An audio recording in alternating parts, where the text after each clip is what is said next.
Is what we like to play.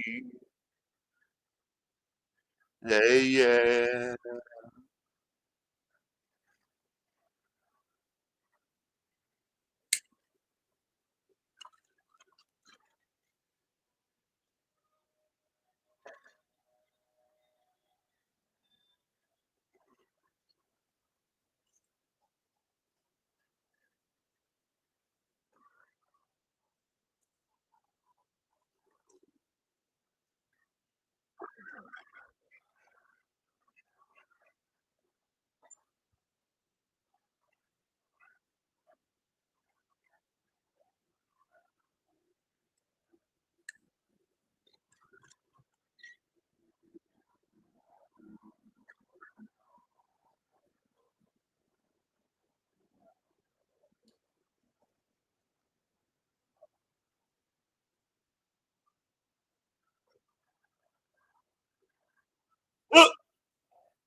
What it do, comic book gurus? It's your boy Razor Comics, and we are live, hanging out on a Sunday.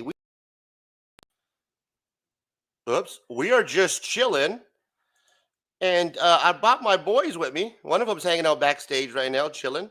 Let's bring him to the stage. Welcome, my guy, Lock Win. What up, brother? Hey man, how you doing? Good. It's Sunday. Thanks for joining me, man. Hanging out, having a good Yeah. time. Little music going on. How's your Sunday? It's okay. Just long night. I wasn't expecting to be on Spidey's Outback for till 6 o'clock in the morning. He goes all day, brother. And when I mean all day, I mean he's in the future. So you're a day behind. You got to keep up in those 12 hours. Yeah, that's fun, man. Those long community hangouts are fun because it allows you like to get some work in. You know what I mean? You can actually I was up anyway, so I was just working on some stuff and trying to get some prototypes and source out some cases and all sorts of things. Nice, brother. Right on, bro. Well, hey, thank you for hanging out. Thank you for joining me this morning, this afternoon, whatever it is. It's all blended together with the late Yeah. night show going 5 hours last night. But yeah, we're going to hang out, brother. This is Super Hall Sunday. What we do, in case you're new to the show, is I hang out on a Sunday. I do these shows every once in a while. This is the fourth episode where I just show the people, I share with you the people that I like to watch, the haulers, if you will. And I invite my friends to hang out, do a little show and tell, kind of tell us what they're working on, show us their comic books, things of that sort. So we're going to get the show started. We do have an intro. Locke, since you're here with me, I appreciate you, man. Let's get this show started. Hey, Locke, are you ready?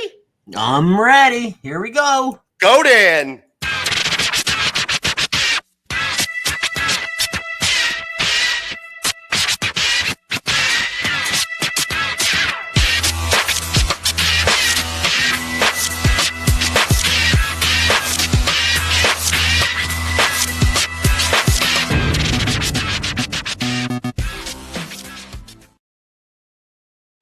Well, good morning, good afternoon, wherever you are. It is Super Hall Sunday, another episode 4. I have Locke Win right here hanging out with me, Mad Monkey Love. Give him a follow on Instagram. Guys, we are just chilling. I am going to drop the link in the stream here in a moment. You guys are more than happy to hang out with us. As long as we keep it positive, drama free, and you're a friend of the channel, then you have no problem hanging out with us, having a good time. I did send out a link to a couple of other of the friends of the community, so we'll see if anybody else joins us today. But it's just going to be a chill day. We're going to hang out with Locke. He's going to show you what he's drawing, going to talk about what we got going on. We have Beyond the Con that's happening, a lot of major events that are happening in the comic community, including Heroes Con. And today, what we do on Sundays, if you're not kind of familiar with the channel, I like to chill on Sunday. I call it a ceasefire Sunday. That's another show, but that's the theme is a ceasefire. It's kind of a relax, a chill, get your coffee out, get your bags and boards out because you're going to see some cool comic books. I got a couple of stacks of mail packages I want to show with today that I have. We have some comic books that I'm going to show for the giveaway Beyond the Con. So yeah, that's all we're going to do. And we got Locke, Mad Monkey Love joining us. Locke, what are you working on this afternoon?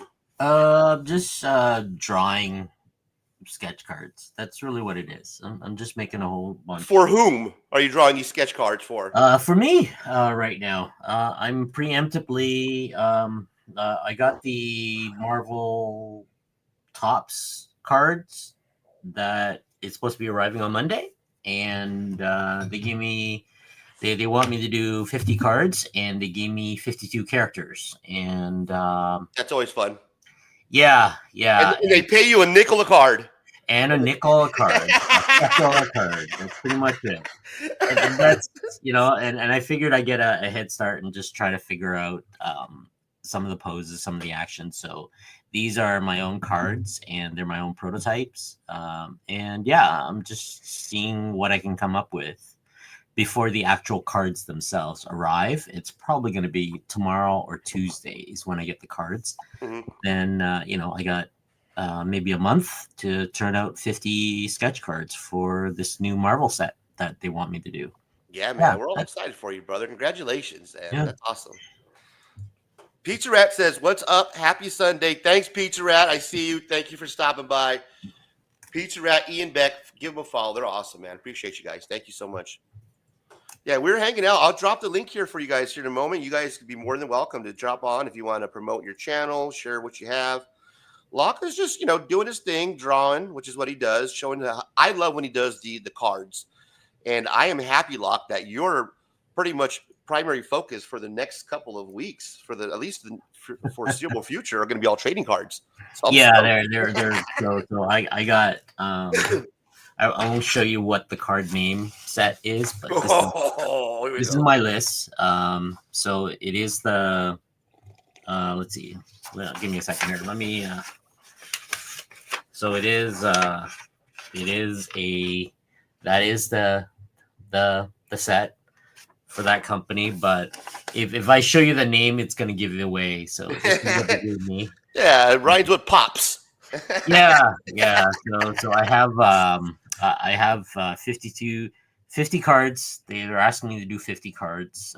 Some other artists are being asked to do 20 and so forth for a new set. And this is what's happening. A lot of the characters I'm starting to see are back at Marvel due to licensing. Nice. So, things like normally you don't get the Thing, or that is a license issue with Fantastic Four, but you guys know that Fantastic Four movie is coming out. So yeah, that's part of Marvel again. What else? Yeah, there's fun. Invisible Woman there. Reed Richard, right? They don't have what's his name there? Johnny Storm on here. Well, that's interesting. Weird. He's a popular character too, bro. You know what I mean? Yeah, but I got Doctor Doom. I got Doctor Doom on the list, right? Which is a Fantastic Four. You've seen me draw those characters before. It's just that I wasn't allowed to draw them on the cards. Yeah. Right. Yeah. The difference now you're legit. You're not doing it bootleg style. Now you're actually working for the group.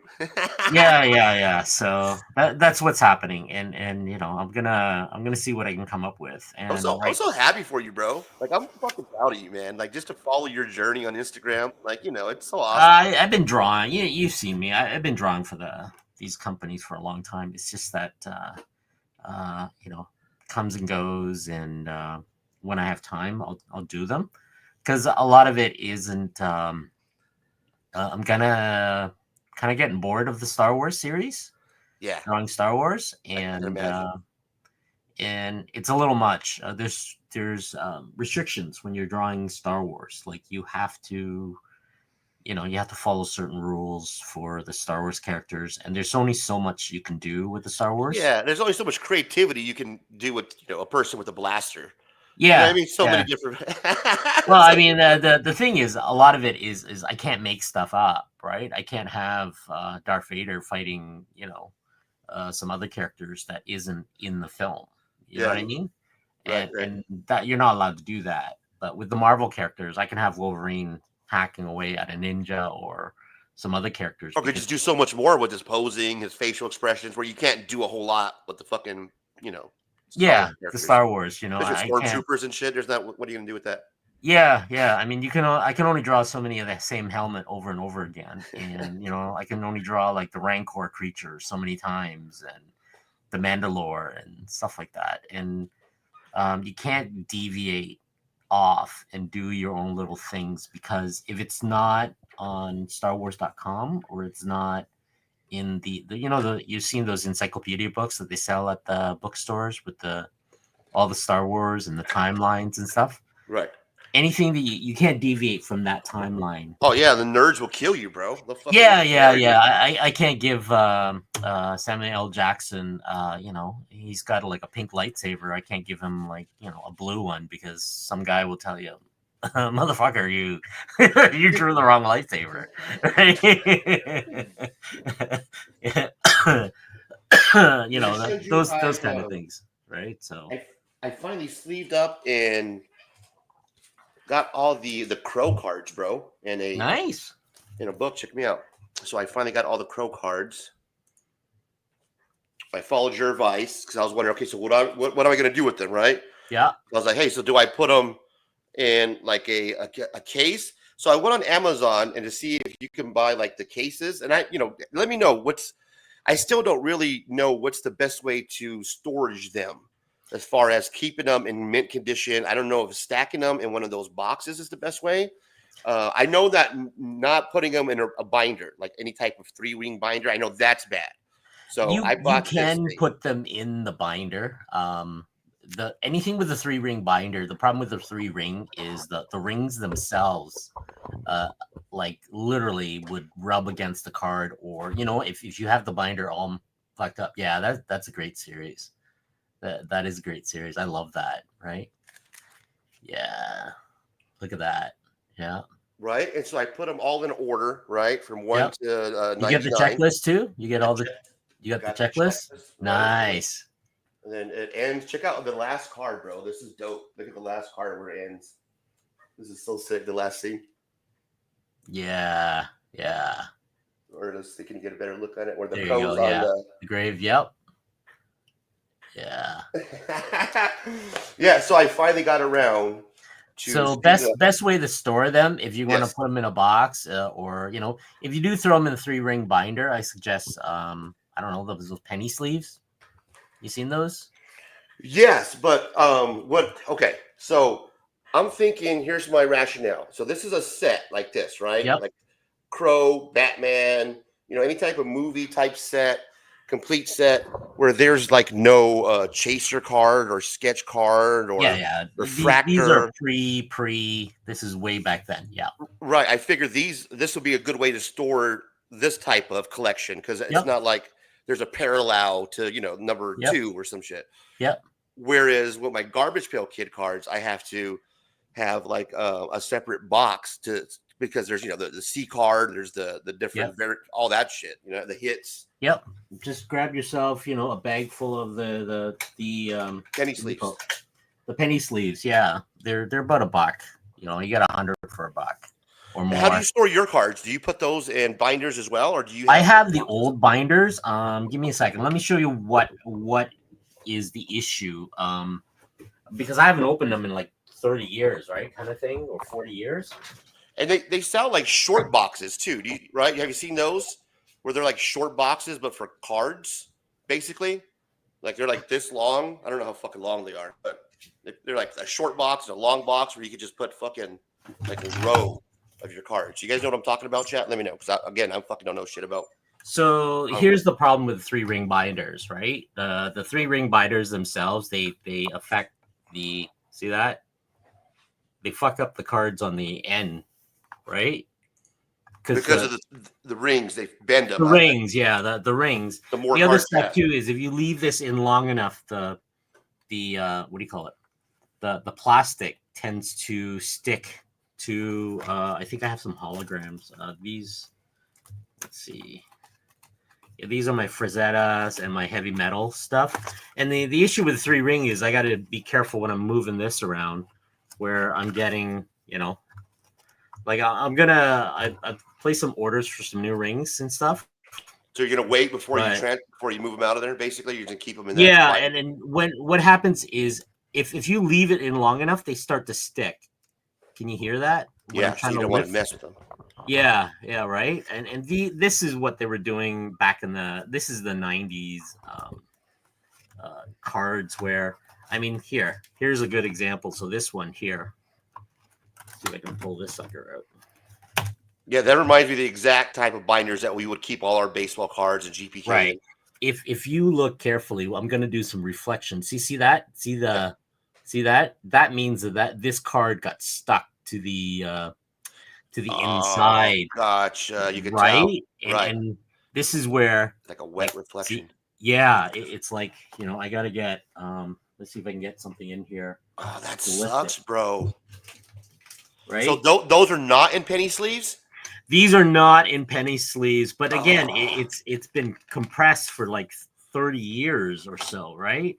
I mean, now I got to like slowly see if I can get that off without wrecking the card, like just to lift it, right? To get in there. No, now I see why you just left them in the binder this whole time, because I'm afraid of taking them out right now, because that's when I'm waiting for the new binders. The new binders has better materials, right? This back then they weren't expecting us to keep for so long, and there you go. You can hear that? Yeah, bro. You can fucking hear it stuck to it. Yep. Yeah. See that? So be very careful. You know what I mean? That hurts me just hearing it. Right? and these are the entire set. This is what year is this? This is 1991. Right? Yeah. It's a good set. I mean, it looks good right now the way it is, because there's no penny sleeves or nothing. So there's no you don't have any of that. Sometimes those sleeves can look a little not that diluted, but it doesn't have that clear. Those you can tell it's just crystal clear. Yeah. I mean, this is my entire set of heavy metal. Then I get into my favorite artist of all time, and that is Frank Frazetta, right? It's the same thing, and you can literally see on the card that they are really, see that? Yeah, bro. I love Frazetta. That painted shit, that looks dope, man. I think I'm with you too. With Frazetta, it's got to be up there with one of my favorite artists, if not. Right. But again, it's one of those where now I have to slowly lift the card and pull these sucker, because I do want to put them in the new like penny sleeves or cases and stuff, right? Right. And that's the issue with a lot of these. Then you get into like, here's my Marvel one, which I think is printed on like really horrible, like crappy 90s paper, right? Yeah. But it's again, so colorful though. The color's so popping off that 90s paper. Yeah, but at the same time, if I lift the plastic off, I'm gonna rip the color right off that, right? Right? Then I don't know if a lot of people collect DC, but back in the days, I was like into all the comics, and I started getting the DC sets, right? Shit, see, that's the issue with the binder. See, be careful, right? Have you seen those short boxes I was talking about? Like those boxes that they sell for trading cards, are like short boxes for comic books, or like you could just stack them in a shelf, and they're this long or they're that long. It's like a long box or a short box for trading cards. Yeah. Same type of material, basically. So you can purchase, now you're into, so you can purchase boxes that are, toss this aside. So you can get boxes, right? You can get these boxes. Right. But once you store them, I store them with like the penny sleeves, Are those your AP cards? What are they called? Yeah. Nice. You got Yeah. a stack of them, bro. Sick. Yeah, these are my last set. These are all I have. I Artist proof cards. unless I get more, that's the only thing, right?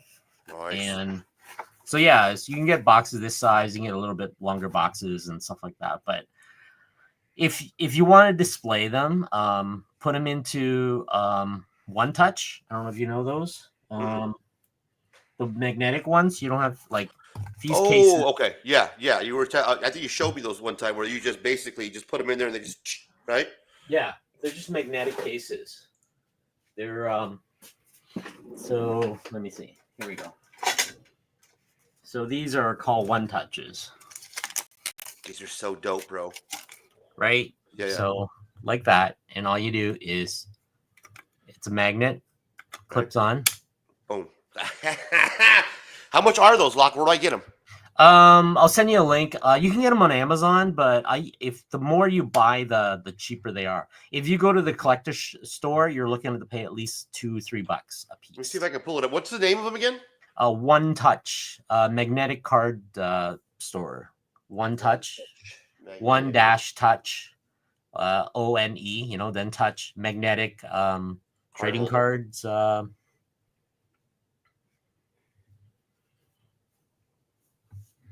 Like there's two of them. Is it Is it Ultra Pro? Ultra Pro is a better quality, but again, it's one of those. The Ultra Pro has UV protections and all sorts of stuff, but again, it's really. Which one are you using?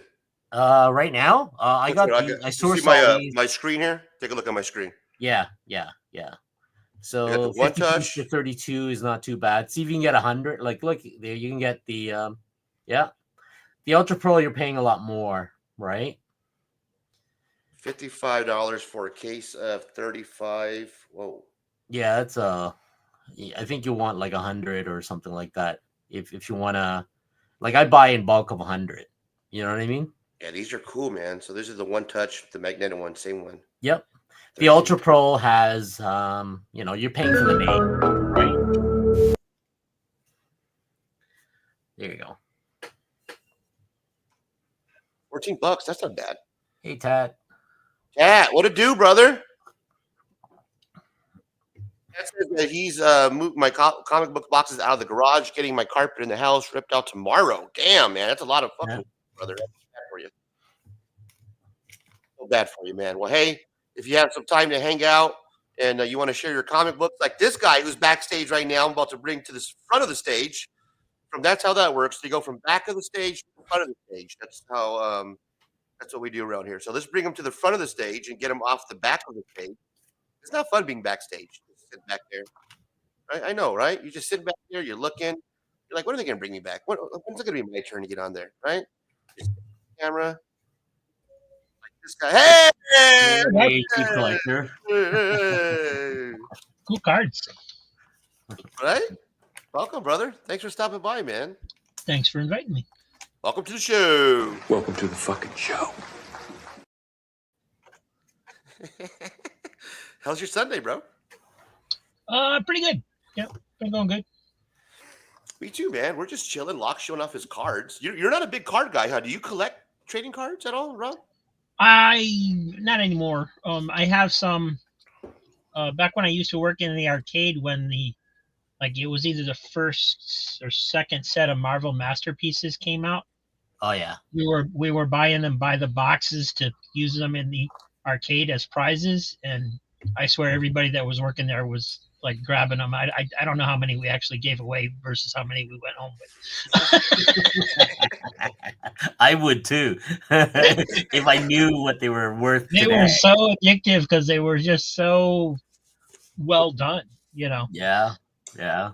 The for me, I've been drawing for the collector card market for about 2 years now, and I'm still learning. And just this past Sunday, was the Niagara Falls Comic Con, and yeah, I had people, because they knew I was drawing for Upper Deck and Tops. They were just coming out of the woodwork, so they're asking for like APs and stuff like that, because Tops does not give out APs. Really? Mhm. right? Artist proofs anymore. Okay. So they are now becoming rare because, it's just people are looking for that one of one. And sometimes after a while, the one of one just literally is off the market. So the only way is character collectors or card collectors will go after now are hunting down the artists and asking if you have like an AP, like a one of one, because the one of one that's what everybody's goal is, right? And if the card run is like 3,000 cards, that's total, like 3,000 printed cards. And that's a lot of collectors getting 3,000 cards. And out of those 3,000 cards, maybe, um, you know, uh, 600 of them are one of ones. You're kind of done, right? Yeah. and now I'm getting people coming up and said, "Do you have APs for this set?" And I said, "No, I didn't draw for that set, but ask this artist," and they're going for that and that and that. Yeah, it's starting to become the rare thing because unless Tops start letting us have APs, then the only company left is Upper Deck, and whatever's out in the market that's it, right? Are they doing anything else to incentivize, being that they're not giving out APs now, or like are they paying more per card because of that? No, Disney's policy is take it or leave it right now.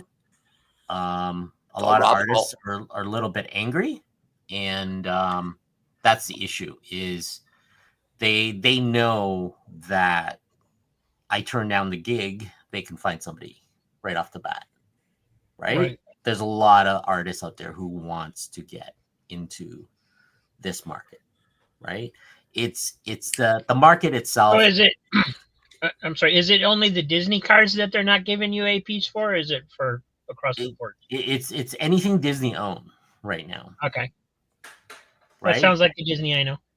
Yeah, I know. I signed enough contracts to know, that's the issue right now. Before, like Upper Deck was, I think, was the better company for dealing with artists because they knew how to take care of artists.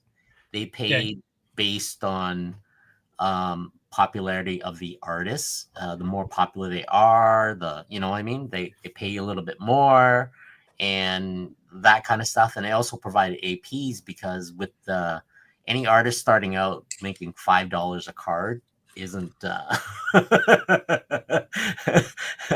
like $5 a card is barely enough for me to buy a Copic marker here in Canada, right? Yeah. Yeah.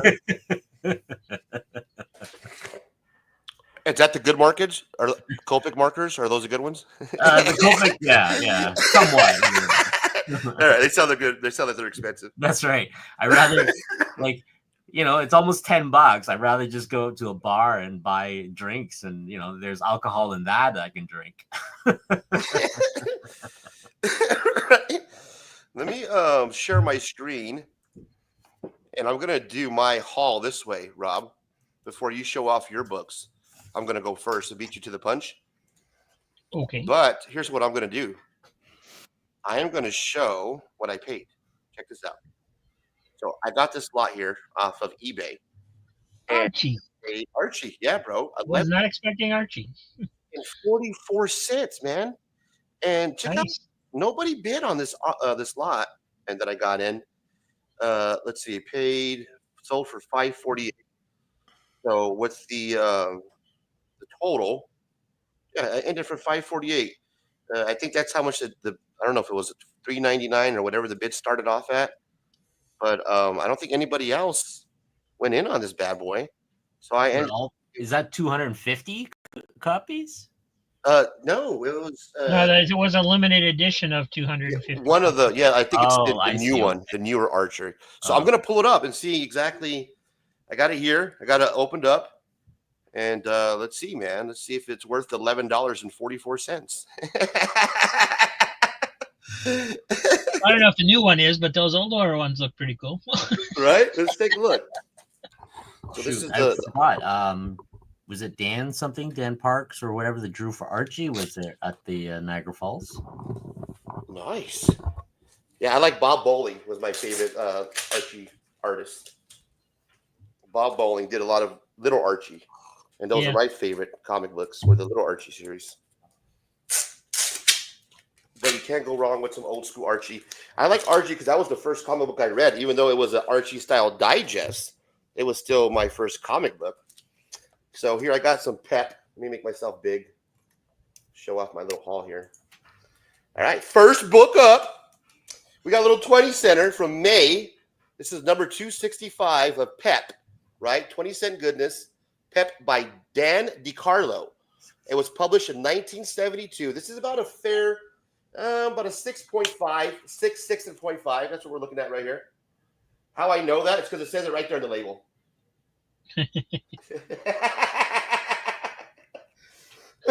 This is a fun cover, right? A little pep, little 20-cent goodness. So that's fun. And the condition is actually Peps are fun because there's usually a little variety in there. It's not all just Archie most of the time. Yeah. right. And then let's open it up. Let's take a look on the inside, the interiors, see what we're working with. That's what we got. Looking good. Good condition. Oh, man, this is nice. It is really good condition. That thing really pops. S is for Mr. Swenson. Page looks pretty clean. Right? There's no bleeds or color spots, do you? Nope. And then you got a little jinx on the back. Looking really good. Yeah. Nice. Yeah, so this was so far for $11.44. Oh, man, this is a cool little read here. You got the Jughead and Archie. Jughead was my favorite. Even though Archie got the girls, he was always, eating cheeseburgers and milkshakes. Yeah, he has his priorities straight. I remember that. Exactly. Yeah, his priorities. So here's what they the middle, the spread. There's the staples. Right, I'm told to look at the staples. Clean, yeah. All right, staples are clean. So there's the condition of the pep. All right, so next book up. I have a Sabrina, the Teenage Witch. And this is an Archie comic group by Dan DiCarlo, number 13, published in 1973. Sabrina, giant teenage witch. 1973. Bikini going on. I was just in diapers, man. Right? So let's open it up, take a look. I'm inspect the inside, make sure everything's there. So this one's it's still in good condition. It's a little bit more for wear of a tear. It looks like it's barely holding on in the staples right there. Yeah, be careful with that. Yeah, so this one it's barely holding on. But you got a bikini cover of Sabrina the Teenage Witch doing a bikini contest. I mean, it's barely holding on. It's attached, but barely.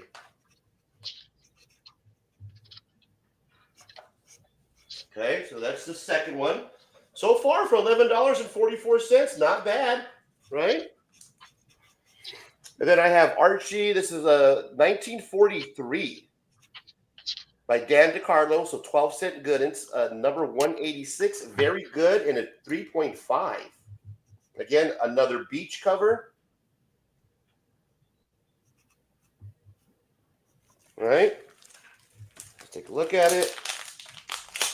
Why there's masking tape to hold this together, I have no idea.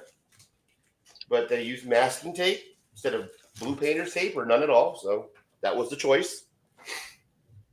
All right, so this is a 12 center. This is a good condition for the time. It's 1943. So for being from 1943, it's 137 years old. That's not bad condition. You know what I mean? What number is that? It was number 186. And That's not from here I have. Oh no, I'm sorry. It says number 186, Dan DiCarlo, 1968. I apologize. Yeah, okay, that sounds better. Thank you for correcting me, sir.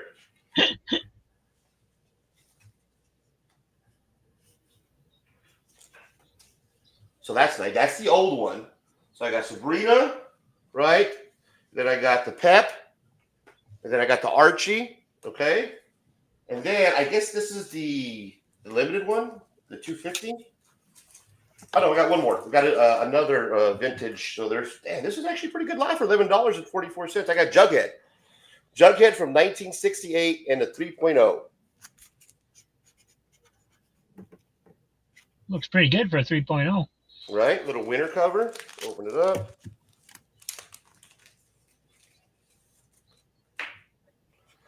I charge 50 cents to take a picture. I charge $1 not to take a picture.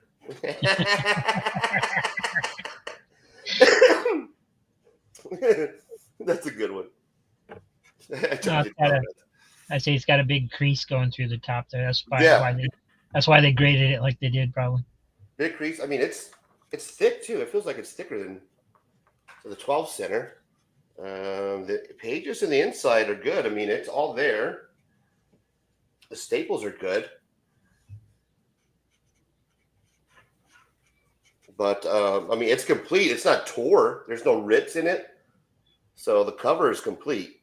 Yeah, that's really nice condition for something that old. Right.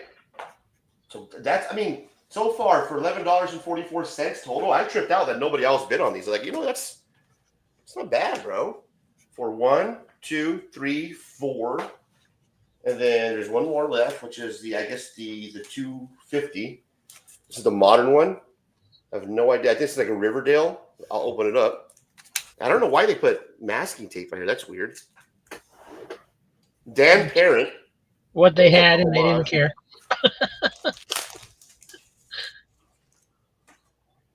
So we have a Dan Parent, I guess. You guys let me know in the chat. And this is...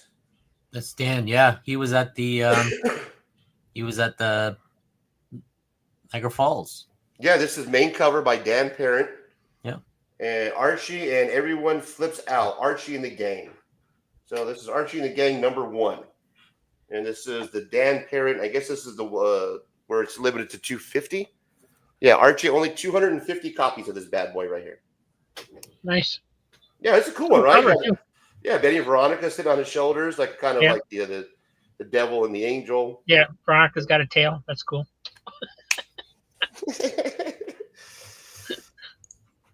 So $11.44. Do I do good, Chief? You're the I'd say so. That is 1, 2, 3, 4, 5 comic books. So what do I say? 11. If they were in my sale, they would have cost you $15. Exactly, right? Alexa, what's $11.44 divided by 5? I don't know that one. She don't know that one. That's what she told me. But it's less than $3 a book. That's all I know. So, yeah, Rob, I got a better deal than I was shopping at your auction, man. Cool, thanks, guys. That was my little haul. I have another stack of books that I got, I think even cheaper than this. I think it's for $10 for another 5 stack of books on eBay. I've been killing on eBay, picking up some lots. Cool. I've heard that eBay's slowed down a lot. I think it's because of the eBay Live. Maybe a lot of people are buying on there instead of the regular auctions. Really? But yeah, the eBay Live they're trying to take over for Whatnot. Yeah, they're copying Whatnot. And yeah.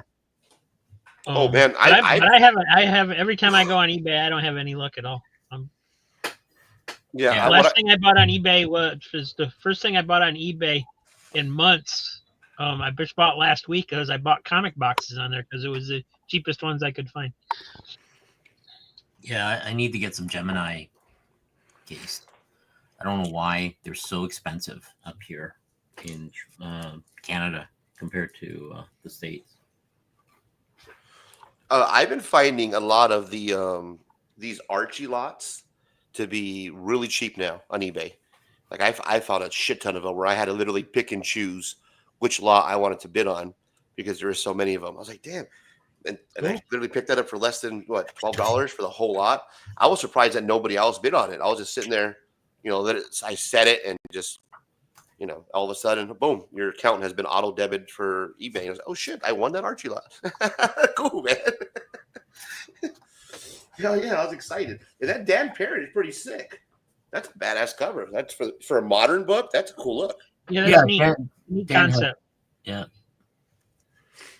What do you got, Jeep? You got anything cool that you picked up? Well, I had my auctions, Saturday and Sunday, and this is Sunday, but the last 2 days, and did the worst I've ever done. That sucks, man. I feel for you, brother. So Sorry to hear that. what happens after I run the books twice is I go through them and decide what I want to keep. Unless it's something that I know I need it to fill a specific hole in something that I'm really interested in, then I'll keep it right off the bat.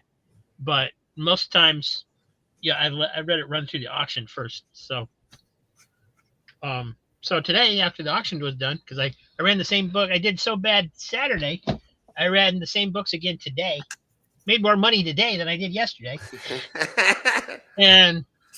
But I ended up with a lot of stuff that'll fill like holes in my collection for a lot of different stuff. So Gotcha. So I got Conan the King number 49. Ooh, nice. Slowly putting stuff together. Number 48. Isn't that kind of like a Doctor Doom Conan fucking cover? Yeah, right there? isn't it? That's what I thought too when I saw the cover. I was like, what the heck? Little Archie, number 79. Oh, there we go. Yeah, that's sick. And I think I ended up with 3 Little Archies, which I hardly ever get to keep Little Archie. Classic X-Men, number 17.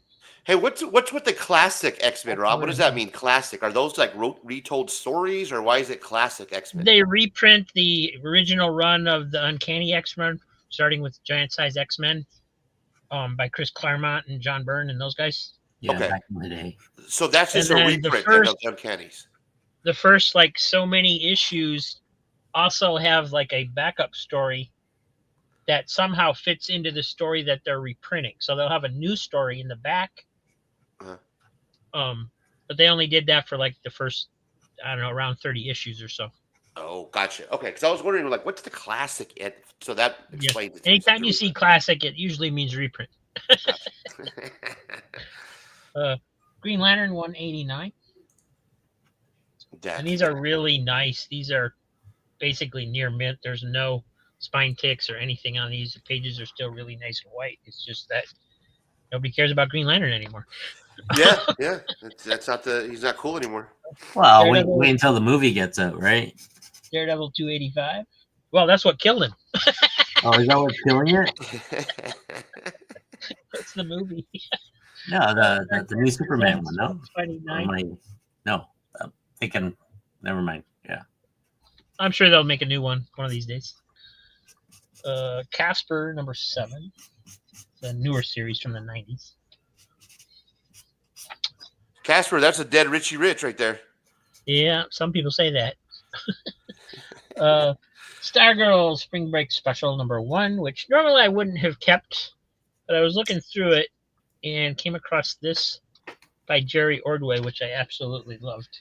Oh, wow. That's a cool spread. Look at that spread. And I really, I enjoyed Jerry Ordway's stuff, so I basically kept it just because of that 2-page spread right there. Batman 521, didn't have that one yet.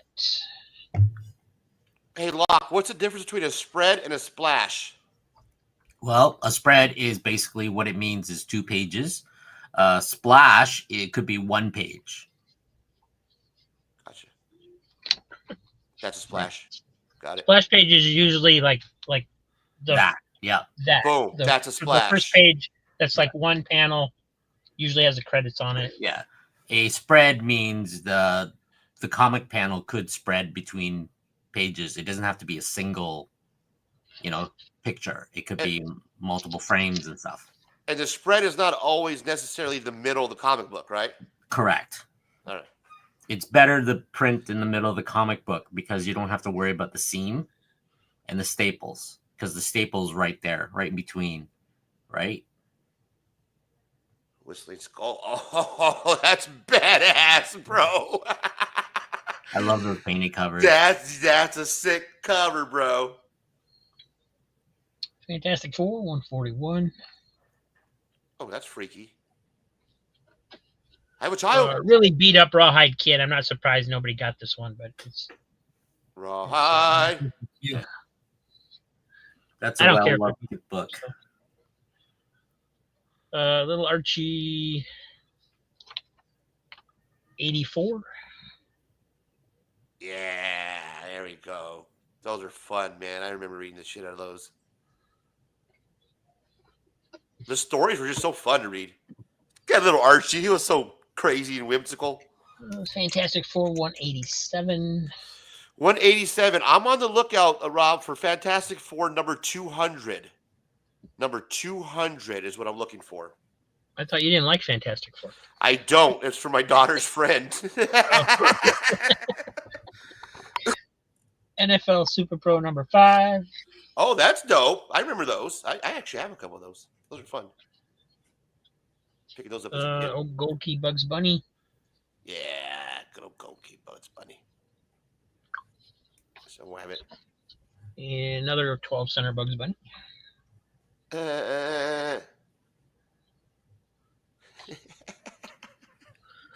Cole number 6. I think that's the second series. Cole's cool. Cole's cool. Sort of Sorcery number 3. Okay, that's pretty sick. I like that.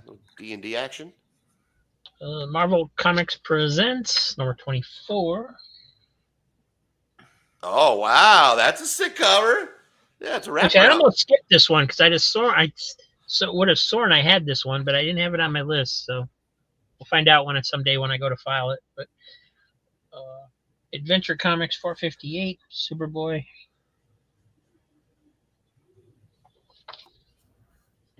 Superboy's so underrated. Casper Special number 2. That's a fun cover. Yeah, that's cool because it's got the TVs. other characters like on the TVs. You know, Yeah. I like it when they do that. Little Archie number 81. That looks so fun, man. All little scuba gear.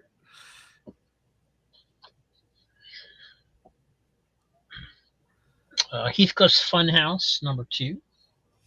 Oh, I Heathcliff. remember those. I remember seeing those in our library books, or library. Just all over. Green Lantern 179. Yeah. So a lot going on that cover. You got the new Superman movie with Guy Gardner, Green Lantern, going to be there. That could change things, yeah. Skull the Slayer number 4. It could change things for guys with bowl cut haircuts. That's about it. Yeah, I'm You going to know ask what would you. be freaky if that came into style? I'm definitely going to get that haircut in the end. It's easier than, you know. Get the haircut to go see the movie. Right? That's right. I even have the bowl that fits my head.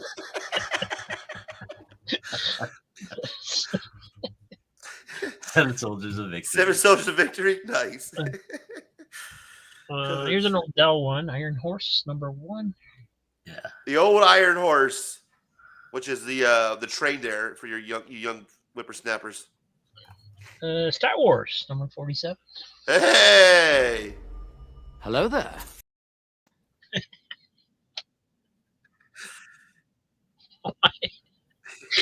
You're quick with that. Wyatt Earp number 66. Oh, I've never seen a winner. Fucking that's dope. Detective Comics 680 something. 686, I think. Batman. Yep, I had a fucking shit ton of those. That run right there. Adventurers number 5. Freaky. Looks like He-Man without his power sword, like with a regular sword. You know, I don't know if you've ever checked these out, Ray, but you're always asking about ones that have cool art. These have really cool art. Oh, It's black and white, but I love the way it's done. Yeah, It almost looks like they're painted, but right. they're black and white. You know, so it's very. What year is that? It's really cool stuff. I would say 80. These are 80. This one's 87. That was close. Look at that. Yeah, that's the art right there. I love it. But Real yeah, gritty underground. I've shown a lot of these, and this is only the third one to go into my collection because they get grabbed real That fast. looks dope, bro. Look at that right there. That's a splash. Yeah, that's cool. Those are like getting rare and rarer. That's if you're somebody who wants to collect for rarity, those are the odd ones where the print run was low. Then you get all these indie artists and stuff like that, and they become rare and rare as time passes. So yeah, that's good stuff. I got Superman's pal Jimmy Olsen. That's the last issue. Jimmy O. Yeah.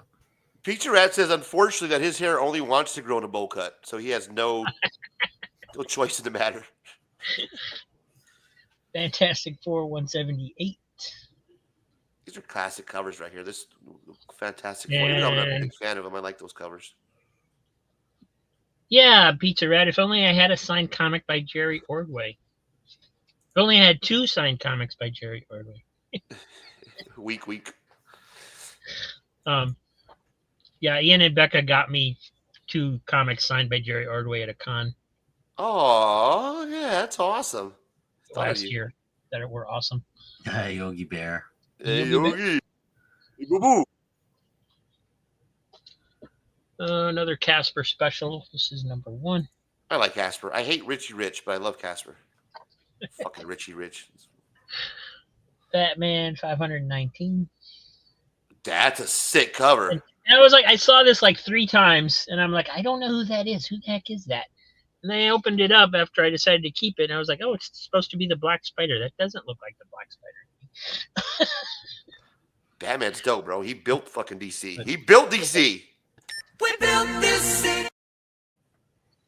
Doc Savage, number 3 from DC's first wave. Yeah, I remember. These are, you know what? I've seen a lot of those Doc Savage covers, and they are sick. I have no idea. Who is Doc Savage? Is that DC? Is that Marvel? Who's that guy? Oh, you need to check out the 70s movie. Yeah. That was a perfect explanation. Got it. Be careful. Anytime you check out Doc Savage in 1970, you might not want to. Ding, ding. Oh, wrong Savage. Gotcha. John Sable, number 48. I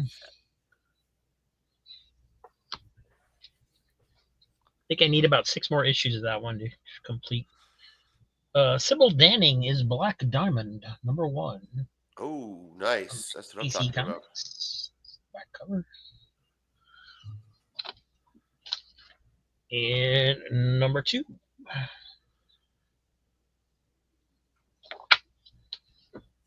And number 3.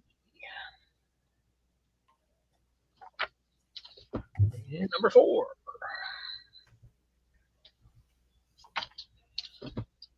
Miracle Squad, number 1. Sick. And I learned something when I was looking at this one because I was trying to decide whether I wanted to keep it or not. Because it's from Upshot Graphics, which I've never heard of. But it turns out it's a part of Fantagraphics, which I'd never knew before. So. Still learning. Superman 370. Nice. Batman the Riddler. That's a dope cover. That's a sick ass Riddler cover. Yeah, it's cool. Batman 600. That's like a black and red cover. Yeah, that was sick. Gritty. Casper special number 3.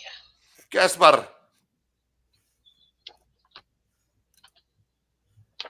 Green Lantern 180.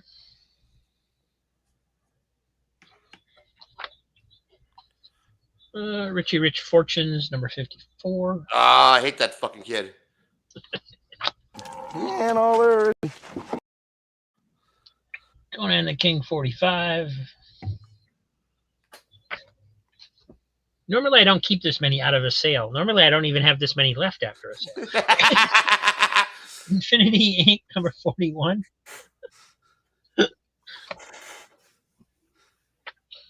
Green Lantern 176. Oh, that's cool. I like that cover. It's about to get swallowed up. Heathcliff 20. He'll bought it on. That's fun. He sold the wheels off of it. The last issue of Daffy Duck. Oh, that's colorful. That's a cool cover, man. That pops. I like that. Spinning on the top. Heathcliff's Funhouse, number 4. Who was was that his cousin or some shit? The one that was always in trouble, or I have no idea. Didn't really ever watch that cartoon.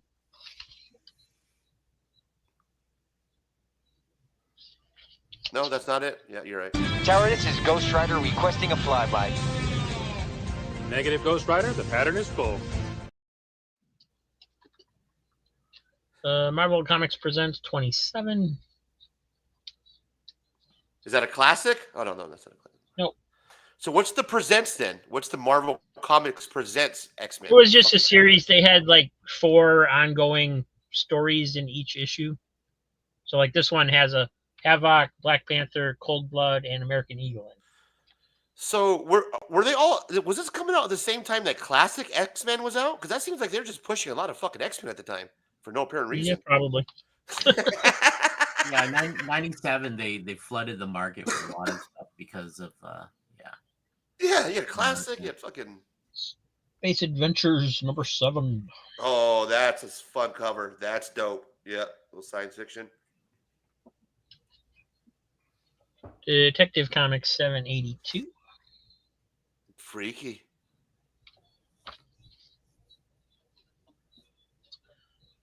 Tarzan number 13 from Marvel. Yeah, I'm not. You know what? I'm not a Tarzan guy. I'm not a. I'm not a big on Tarzan either, but these look really cool. I gotta admit, I'm flipping through these. The art in here is pretty good. I mean, it's Yeah. kind of standard, but as far as panel layout and stuff, but it looks a lot like, kind of similar to like Conan. I mean, I like Sheena. I like Way to go. She-Ra. I just don't like Tarzan. Conan the King number 39. These are actually pretty dope covers. I really like. I'm digging the kind of mystic, sci-fi feel to the Conan King.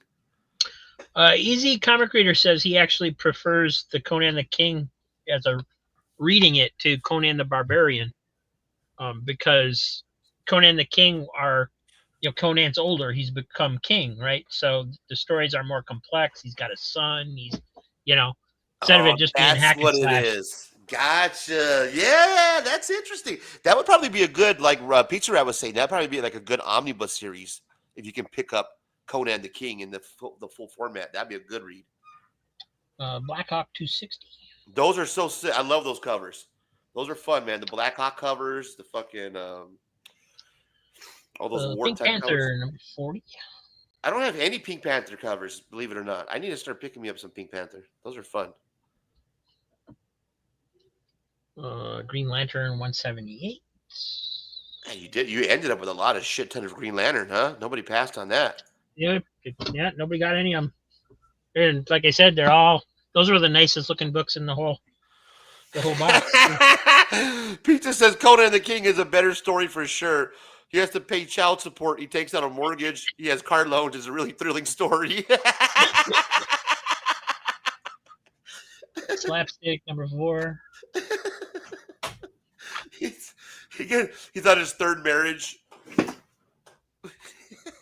Shadow of the Bat annual number 3. Oh, that's sexy right there. Now that's what I'm talking about.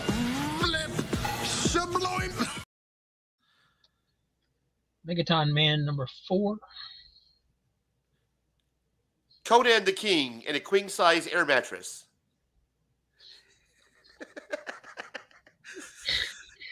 Green Lantern 197. That's a classic cover. I don't know why that didn't sell. That's sick. That's Guy Gardner, right? Isn't that Guy Gardner? Ain't that the Yep. guy that's gonna be on the movie that's supposed to be real hot right now? God damn it! Should have Yep. sold. 193. Whoa, that's a sick cover. Or Mars or some shit. That's dope.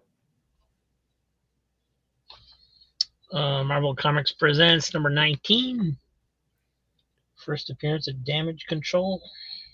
Wow. Little first appearance didn't sell. I like that Black Panther in the back of that. That's dope. DC Marvel All Access #4, starring X-Men in the JLA. Damage Control. What a name for a superhero. Oh, that's actually the name of the company that goes around and cleans up the mess after the superhero battles. That sounds about right. Yogi Bear #26. Oh, that's a fun cover with the watermelon seeds. Classic. Heathcliff #17. Remember when they used to tell us if you swallow the watermelon seeds in your stomach that you would grow watermelons in your belly? Remember that? Yeah, I do remember somebody telling me that. I didn't believe him. Dark Horse presents Dan and Larry. That is really odd and rare. Dan and Larry. I like the cover. Check that out, Locke. You like that? That's cool, right? Yeah, those are the old painted stuff. That was a lot of fun back in the day. That's a painted cover, huh? Whoa, Yep. That's dope. Blackhawk 250. Yeah, I like these Blackhawks. These are fun. And the last one, Zorro. Yeah. Wow, that's a strong cover. I like that. I can't believe that didn't sell, man. That looks good condition too. It's okay. It's got a rip at the top and stuff, but yeah, usually they go. Anything that old, but that's okay. You know, You hold on, son. You hold on. I knew that I knew this weekend was coming sooner or later because the last 2 weekends I had record sales. Well, But it was but most of it was because of 2 people buying. So, and they were spending a lot. So I assumed that at some point, they would skip a week. This was the week. Well, you got I think Heroes Con happening next week or the week after. Yeah, that's true too. People are probably saving up to go to that, and Yeah. and Any people big are conventions. generally spending less money anyway because of the economy and everything. So Yeah. Yeah, and that's why I Again. found these amazing deals. Like this deal right here, I got. Let me show you this. Check this out. A lot. I won. There's a lot of comic books for. There's 5 comic books right there. 1, 2, 3, 4, 5. I paid $6.79 for this lot, and I was just bored and searching comic book lots at home. Just fucking sit here, and I would search comic book lots and what was ending now, like ending soonest. And that's all I was doing. And I was just scrolling down the lots and seeing, what I could pick up just for the cheap. And I came across this. There's 5 books for $6.79. And it's called Image Comics Ultra, number 1, 2, and number 6, 2004 Luna Black Mass Studios, and God Killers number 1 variant. So when I looked at them, I was like, okay, these are pretty cool. These are some sick girl covers. It looks like they're magazine type covers. You know what I mean? Yep. So I picked them up for friggin', bro, not even, what is it, $6.79. So that's less than $2 a comic book. You know what I mean? So I'm gonna open this bad boy up and take a look at this little lot here I picked up. Yeah, there's been a lot of cheap lots just going on eBay. Like nobody's just bidding on these lots, and there's so many of them too. Like you can literally just start picking and choosing lots, man. If you want to just get books on the cheap now, it's weird to me. I was tripping out. I was like, holy shit. Well, yeah, it's summertime and people are, either strapped for cash or just need to get money for certain things, vacations and stuff, cons. Good. Putting up stuff. So check this out. This is Ultra. Never heard of it. If you guys know the series, let me know. Comment down below. This one's Ultra issue number 6, and these are like the magazine, like the variety type style covers.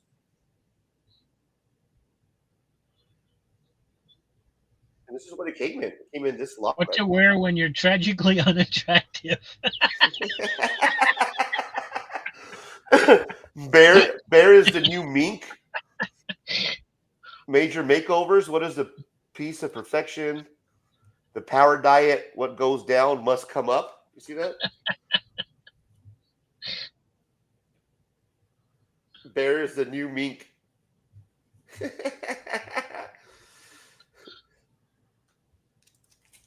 Yeah, beauty contest, supermodels versus super heroine. So that's pretty cool. I would definitely take a look at that.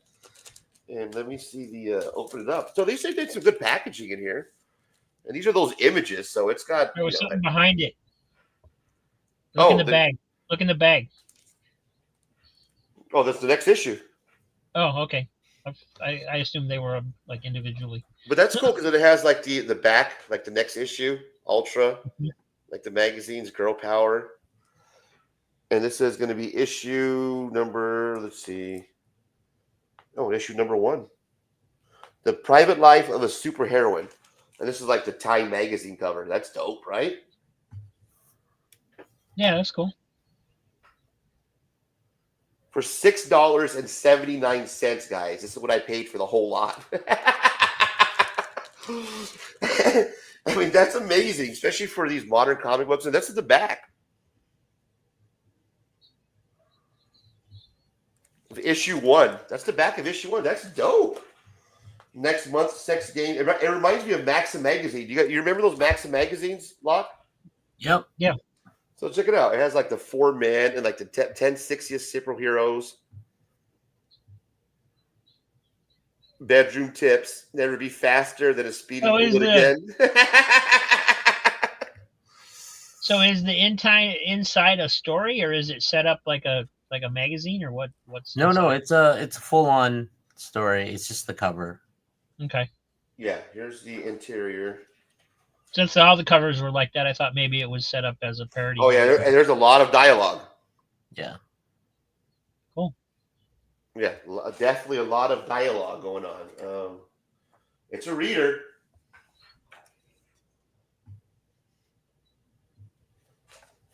So I'm sure there's some story behind it. Let's see if I can find some action here. Here's a cool splash. That's number 1. And then let's see, this is the next issue. So this was the number 2 that it was. These are pretty thick too. That's cool. I like these. 10 sexiest superheroes, Why I'll Never Steal Again. Convicted villains recount their 15 minutes of pain.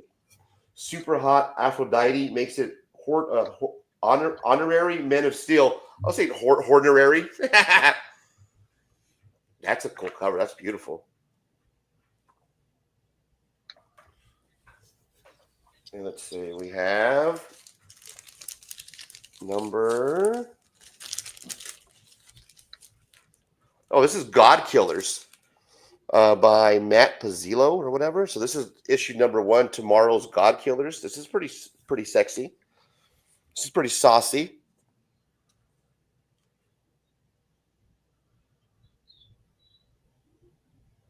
That's God Killers. Let's take a look at the inside. Now this looks pretty dope. Here's the interiors.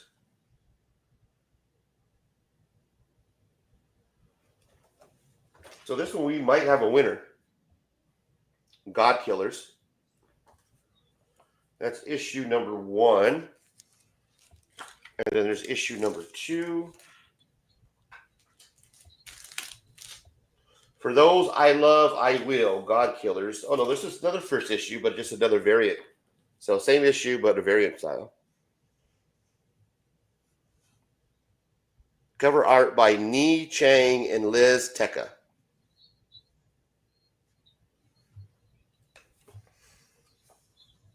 Take it easy, pizza. Pizzarette. This one is a little risque in the inside here. Yeah, I can't show any of the inside of this one. But take it from me. It looks pretty good. So that was what? How many comic books? That was 1, 2,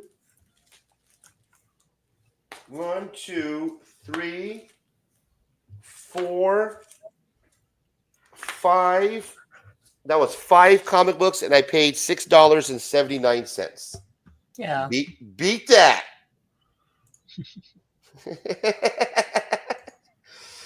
Beat that, guys. That's So like you got four $1 issues of comic book. Ultra. Yeah, so I got 4 issues of Yeah. Alta, and I Looks got like there was 8 issues total. So you got half of it. no, I got 3 issues of Alta and 2 of the God Killers. Okay, so I'm pretty close to Okay. filling the Ultra run. Nice, yeah. Ultra looks pretty cool, and then I like that I have the you know what I mean, like a little connecting. That's cool, man. That's dope. Those are fun. That's a pretty cool haul, man, for $6. Ultra, yeah, right. Oh, good stuff. Thanks, Pizza Rat. We'll see you later, man. Have a good day. Get some Chinese takeout food. Nice. Chinese does sound good, man. Good stuff. And then I have a stack of the giveaway books that I put to the side. These are the giveaway stack. These are just, I haven't bagged and boarded them yet, so I got to put them in some Mylar. But these are a couple of them. These are the epitaphs from the Abyss. Hey, Locke, are these painted? Do they do these? Are this a painted covers, man? Or is this somebody who's doing this on digital? Because these are pretty dope. So this is number 5. And these are going to be giveaways for the Beyond the Con, for just random giveaways for whoever. I mean, a lot of it is the color is digital for sure. I just don't know if the person inked the thing or did everything all digital. So I don't have, yeah. Those are great books. I love those. Yeah. Right, you have the painted covers. Yeah. And then this is the number 4.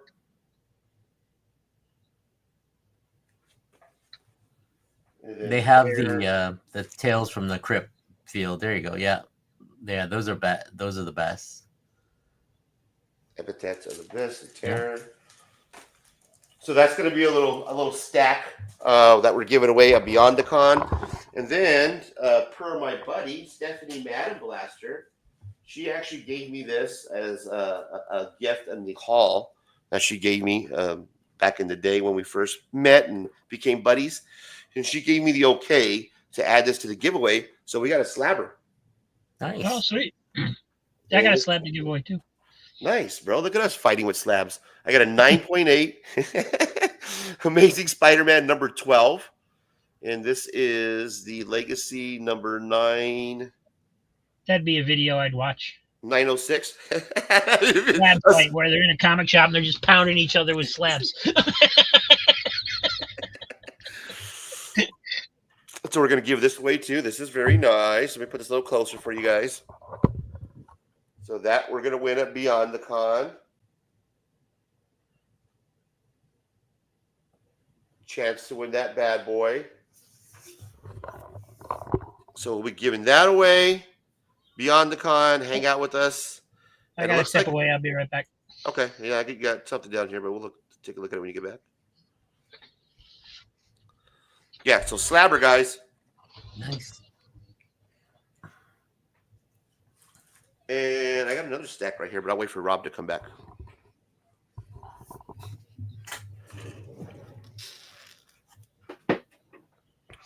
Yeah. Here's something else I wanted to show you guys. Well, you guys are showing off. I'll show off some stuff, I guess. Shit.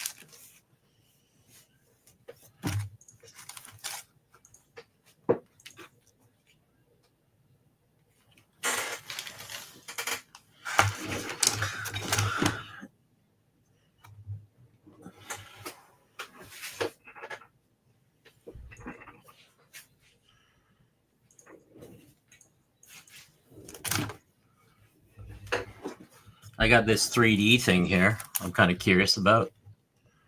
Let me make you big. What do you mean it's a 3D thing? It's a cover? Oh, the inside is that when you put the glasses on. That's dope. Those are fun. It's in a poly bag, which is kind of cool. It's gimmicky. It's, the whole bit, right? But you got the offset printing of the colors, so you can wear the blue and everything else, so it looks 3D. then anything that's shiny, I'm kind of like a one of those magpies or something like that. Oh nice. wow, that's beautiful, bro. There you go. Let's see if I can get it to focus. There you go. That's shiny. Right. So just bring that paper over so you can actually see.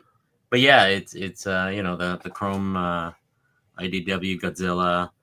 I'm sure it's a great story, but I'm a guy who likes shiny. I just pick it up. Right. Hey, Locke. Yeah. Speaking of shiny, do you want to, before you continue with your haul video that you're going to show us here, your haul, on the giveaway for the sketch card? Do you want to do that on Sunday? Are you available Sunday or Saturday? Not the That's 20th. not this week. No, that's not next week coming. It's the week after, right? Right. Yeah, I don't really care, dude. You got to tell me what date you think is best. If it's a Saturday, anytime after 9 is better. Sunday, I'm pretty much free unless I stay up all night or something like that. So it's really up to you, man. Well, we're gonna do the community hanging like we're doing now on Sunday at 4:00. Yeah, if you want to do that, if you want to do a giveaway on a Sunday, that's the last day of the con thing, right? Right. Yeah, if you want to do the last day of the con, that's even better for you, right? Well, yeah, because we can do this like here, right? And we can promote that leading up to that too. Yeah. It's up to you, man. It's really up to you. It's how you want to run it, right? Yeah, I think that'll work, bro. That's perfect. Right. And it'll be, and then that way it's like kind of like the big giveaway is at the end of the show. We'll be doing the big trading card, the sketch giveaway by Locke. I can do it live if you want. That kind of stuff. That's not a problem. Right? Now that is worthy of a.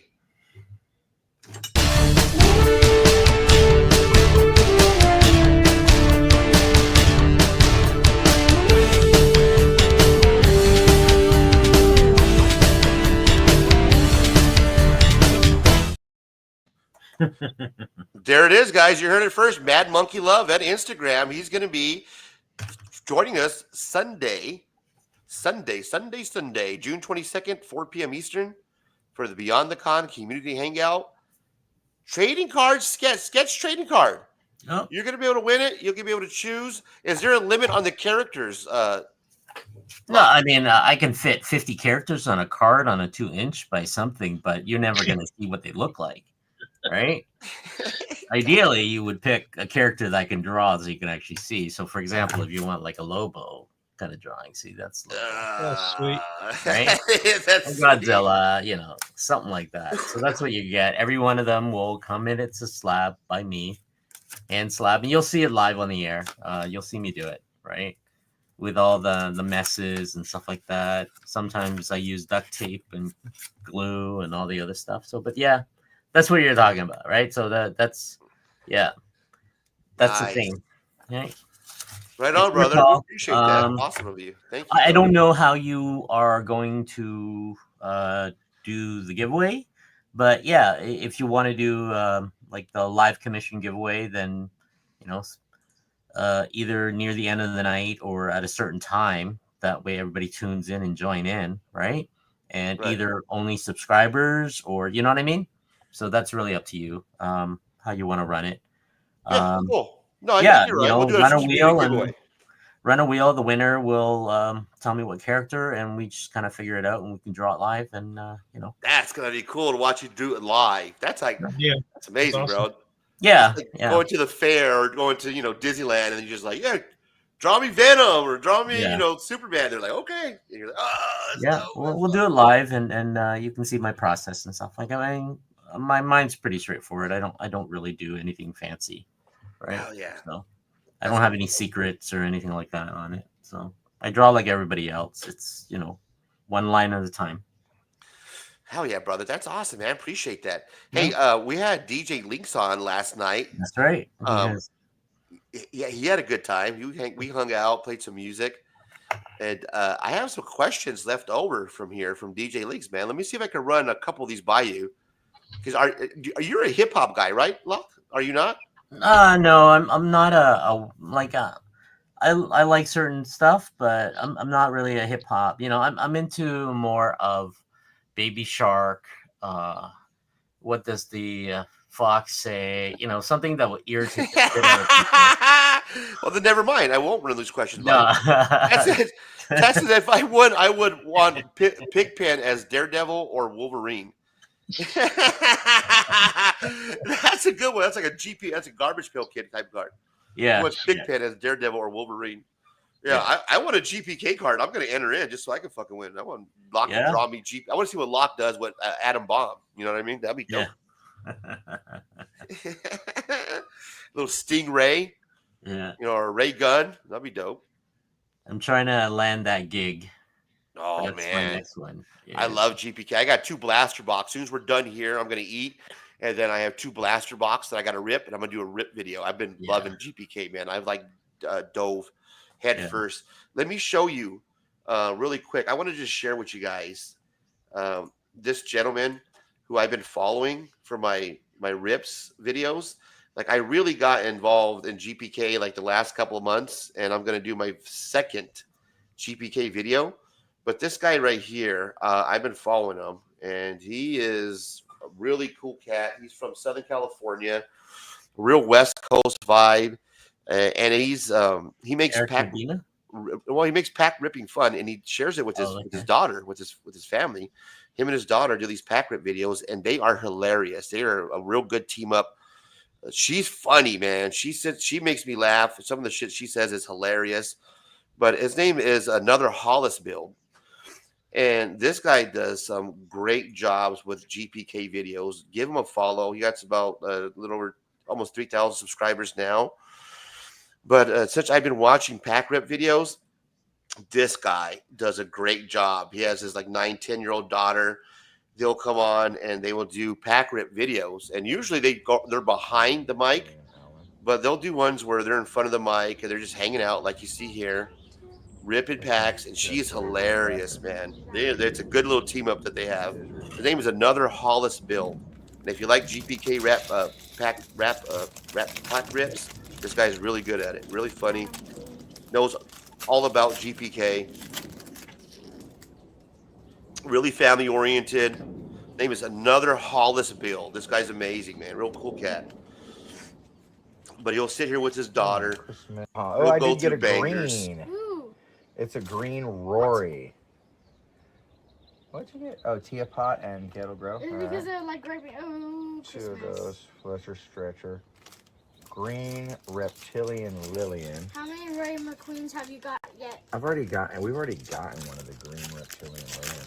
And what they're pulling for, Locke, what they're ripping for is Rory McQueen, and he is the main artist that's doing the GPK right now. Mm-hmm. So with GPK on this new series, what's cool about it is they have these RN cards, which is the Rory McQueen cards, and those cards are his take on the Series 7. You know, his art style, his take on those, and those come in the pack. You can only get them in the blasters. So what they're doing is they're trying to collect just, they're pulling the Rory McQueens. Yep. And it's fun to see like yourself and different artists when you have their own spin on something that's classic, like Garbage Pail Kids. You know what I mean? Yep. So check them out. It's cool, man. They're fun. They're sitting there trying to pull the Rory McQueen. And that's what's fun about pack ripping. It's like you start collecting them. So then all of a sudden now you're out looking for all the Rory McQueens and all the C's from that blaster pack.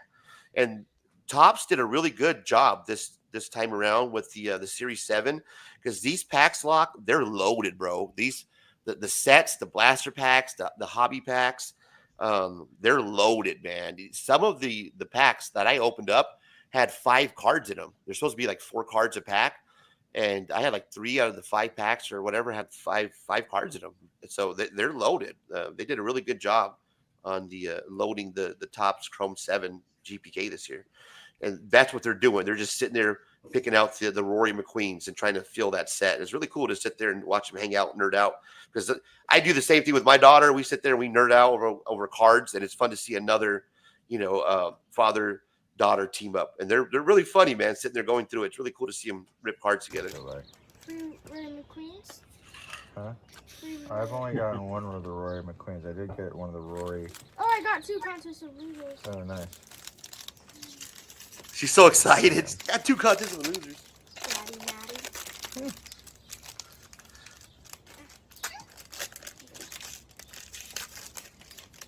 She's a pro, bro. She's just ripping those packs. Ooh, nice. Those are always good. Those are cool. Ready, Maddie. Oh. Oh! Kid Music Awards. Oh, you need the one who no! Yeah, it just flew out. What is What's it? my Naomi? What's my name? Rihanna. That's a cool one. I like that one. I haven't gotten my Garbage Pail Kid Music Award, so hopefully I got the Doghouse Doug. Let's go! But it's a canine Calvin! Let's go! It was a snail. Oh, I did get the Snoop, but it's a canine Calvin! Let's go! Finally pulled one! Let's go! I got canine Calvin. I need the Doghouse Doug, but that's cool. Maybe I can trade for somebody. Yes! Dude. About time, huh? How many of these have we opened that we haven't got? That's so awesome, man. You know what I mean? To see him and his daughter like nerding out together. Both, you can see how she's excited for him, and she knows so much about pack ripping. Like her knowledge about Garbage Pail Kids is crazy for 9 years old, dude. It's so amazing, man. And it's fun to see, you know, them just bonding over fucking Garbage Pail Kid cards. That's what's so cool about this video.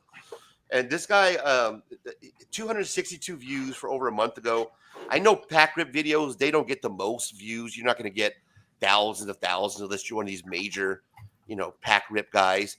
But for 262 views, he should be getting more views than that. It's amazing videos. And he does them with his daughter. So if you guys give him a follow, his name is Another Hollis Build. It's fun. As you can see, he really enjoys what he's doing. He enjoys doing the hauls when he's doing the pack rips. And that's what I like to see. I like that people see, you know, them getting excited over something like that, man. Pulling a card to complete your set, or a banger, a sketch, like lock draws, you know, one of those 1-in-1s. So that's why I love these type of pack rips, man. So I wanted to share that with you guys. That's cool. Yeah, right. And he has a bunch of them. I hear that from different comic collectors sometimes too, where they'll bond with their kids over the collection or whatever. I mean, there's other ones that could care less, you know, but yeah, exactly. And this guy's got, I mean, he's got a good personality. He's fun. You know, he's real positive. He's all about the community. He shots out like Whatnot Sellers, where he gets his hauls from. And, you know, it's all about just ripping Garbage Pail Kids. That's all it is. And he's really knowledgeable. Like, he knows, you know, the rarity of the Garbage Pail Kids, what they're worth. And he's more of a new collector. So he likes like ripping packs for the new boxes. You know, he does do a lot of vintage pulls and a lot of vintage rips, but it's more, you know, the new stuff, like ripping a lot of the Craniacs was one that he ripped that I saw was really cool, which is another spin on Garbage Pail Kids. And just all these type of different Garbage Pail type related content. And he does a good job, man. Another Hollis build, guys. That's the guy. Look at this stack of Garbage Pail Kid cards that he's just showing, man. It's crazy. Another like 2D Jitsu, and this dude is all over I swear I've seen so many of this card.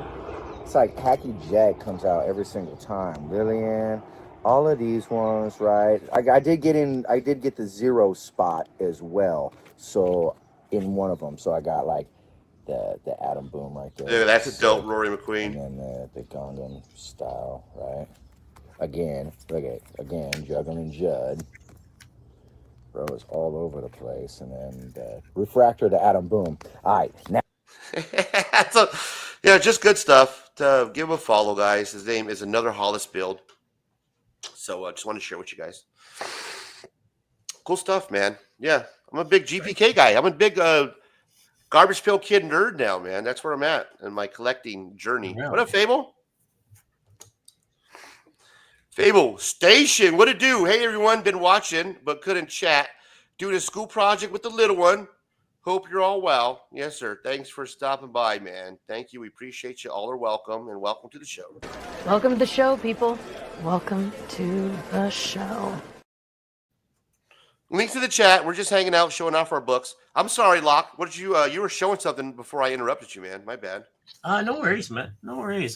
Just showing off some of the stuff I had, but a lot of it is just blank sketch covers and items and stuff like that. But yeah, I'm just trying to catch up on industry anyways, on what's happening. My LCS is starting to order stuff from Penguin House, so that's yeah, because due to the diamond situation, a lot of my stuff is coming in really late, and that's it.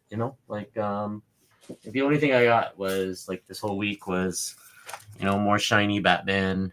Yeah, those are dope, man. Right, anything that's shiny, Jim Lee's. Let's see, it's hard to see, but let's see if I can get a white cover. There you go.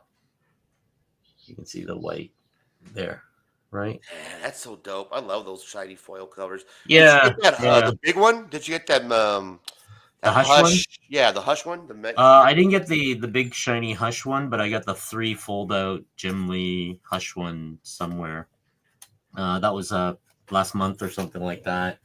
Then took my daughter to the comic book shop, and she I forgot to give this to her, but she wanted the What If Donald Duck. Became Iron Man. Those are fun. I read that the other day. It's actually a pretty good story. Oh, you read it? Nice. Yeah. It was, she. I was shocked. It's like, Dad, can I get this? I was like, really? I was like, okay, right. So she's 11, right? So she's like, okay. So because we went in looking for what's it, Wings of Fire graphic novel. So it's about dragons and stuff like that. But she spotted this at the store and was like, yeah, okay. So I grabbed her that. I got these Howard sketch covers. So you guys don't know. So Robert E. Howard is responsible for like Tarzan, Conan, Red Sonja. Those are the main characters, but a lot of it he's been, he wrote a lot of fantasy books, but it all takes place in this world where Conan resides. So yeah, and this company, I have no idea who they are. They call Ablaze, and they're releasing. I mean, the artwork is just fantastic. If you're into like Conan the Barbarian, D&D kind of stuff, it's basically you are in the what do you call it? Conan's world. You know what I mean? The Cimarron world, I guess. And it's all based on Robert E. Howard, but the art style is just like phenomenal. You can see, right? And there's, right there you go. Holy shit! He's napping. He's okay, guys. He's okay, kids. He's okay. He's just taking a nap. He's taking a nap. Is he getting run over by a dinosaur, or what the heck? What are those? That's right. He's taking a nap. He'll be okay. He'll be okay. But I mean, I love the detail of stuff like this, right? And I love the color work. The color is very unique it's very monochromatic. It has, the yellows, the blues, the warmth, and stuff like that. But yeah, I mean, very. So if you're into that kind of stuff, so this is a company. So they had like four or five of these titles. They feel like they're action adventures. Let's put it that way, right? If you're into that kind of stuff. And they even did the kind of like the yellowing of the pages. You can see. Oh yeah, that's dope. Making right, like, vintage, yeah. Right, the vintage stuff, the little story breakdowns. But they have the different books. So yeah, I thought the Robert E. Howard stuff was being sold to Titan Comics, where you get the Savage Sword.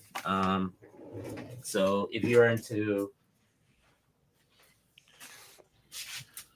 right? So you're into like the Savage Sword stuff, right? So the Titan Comics been republishing the book.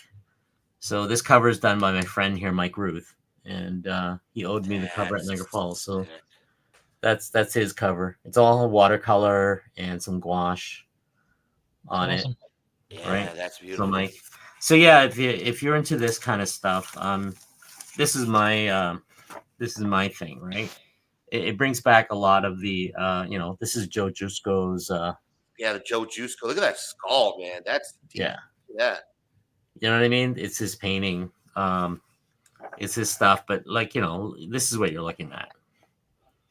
Just the right.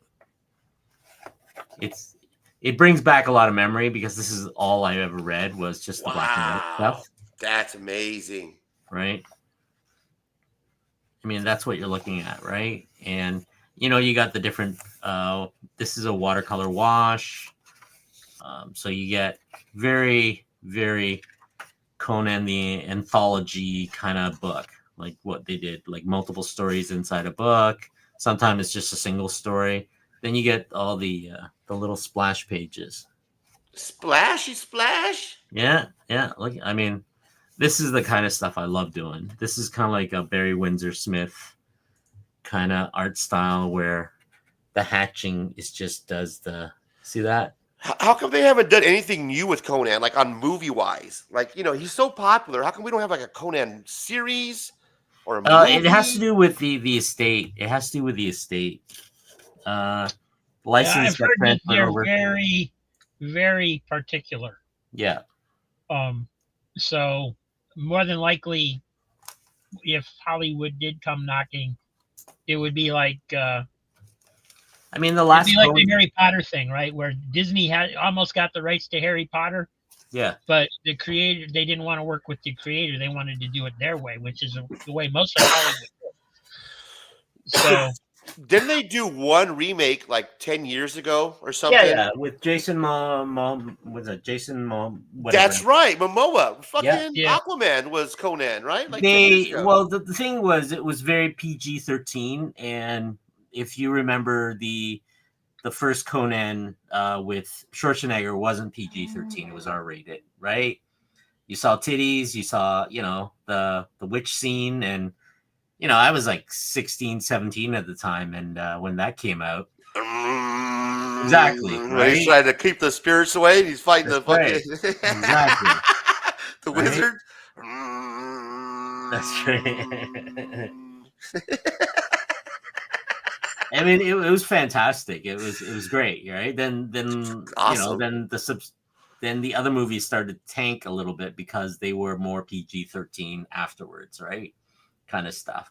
But the rawness of it was pretty good, right? You got the Avatar guy, the guy with the scar, being the bad guy in there. He was pretty good, but I love that fucking series. Those are the stories, right? So I mean, this is so Beyond the River, Hours of the Dragon, right? They're all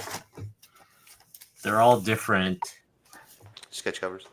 Yeah, right. Oh, that is sick, bro. Look at that. That's tough, right? So you get. I mean, look. So right, and I mean, look at the colors and the stuff. This is my thing. This is like classic painted. Oh yeah, look at that. That's almost like Mark Spears in the inside artwork. Yeah. Well, this has always been Conan. This is very heavy metal magazine too, right? I'll show you the first issue I got in the new heavy metal magazine, right? But again, it's bro, that looks oddly similar to Mark Spears. I shit you not. Yeah, right. But again, these books, these are brand new. So I'm hoping to start drawing like Conan kind of stuff on it. But those are dope, right? I mean, the cover is all messed up, but that's because it got rubbed around on the stuff. But I'm hoping to paint on these. So yeah, you get like these guys are okay. So any kids watching, these are okay. They just cut themselves with some by accident. It's like paintball. Yeah, it's like paintball. They're okay. They'll. It's only a flesh wound. It's only a flesh wound, right? They'll heal. But I mean, it's fantastic, right? So then you got the these ones are coming up, and I think this is done by Art Germ, one of the covers, right? So each one will have something that will, right? And this is I don't know, this is totally new, a Blaze comic. So They've I've been never around for a heard of while, them. but I don't really know much about them. Yeah, I don't know how long they've been publishing. That's spotted these, and I said, okay, let me start ordering it, because anything with Conan the Barbarian kind of stuff was, my thing, and I started getting them. Then I spotted, speaking of Mark Spears, there you go. There you go. Right? The Return of the Living Dead. That's hot right now, man. That's a hot book. Is it? That's the thing. I saw it and I grabbed all three. I didn't have issue 1 of the book, but so I got that. That's number 3, freaky. right? Then holy shit. That's cool, man. Just eat a heart out. No, that's an apple. That's not a heart. That's for the kids out there. He's being healthy. He's being very healthy. Very healthy. Right? Red Delicious is what that is. That is exactly it, right? But yeah, I'll see if I can try to find issue 1 somewhere. I didn't know these came out, right? And I saw it in my LCS in a corner somewhere, and so I said, "Yeah, let me grab these. I'll take them off your hand." Right? He doesn't have issue 1, so I said, "Okay." So that, speaking of Mark Spears, right? Speaking of Mark Spears, speaking of last night's show, I had you in the chat, and I should have asked your opinion on the Predator series from Hulu. Have you watched the new one, right? Yeah. Series? Have you seen that yet, Rob? The new Predator show that's on Disney Plus, Hulu. Kill or Be Kill or Kill or animated like one. Yeah. Yeah, you got to check it out. It's pretty good. It's pretty good for the a lot of it was what I agree with what's his name there from Seven George? Yeah, George. I agree with him. The action stuff was what grabbed me. I could watch it's one of those where if you are watching for plot and plot twist and story, you're watching the wrong movie. This is action, blood, gore. Turn off your brain. Don't think too much about the nuance of why the hell did this little kid with kill the predator with a musket compared to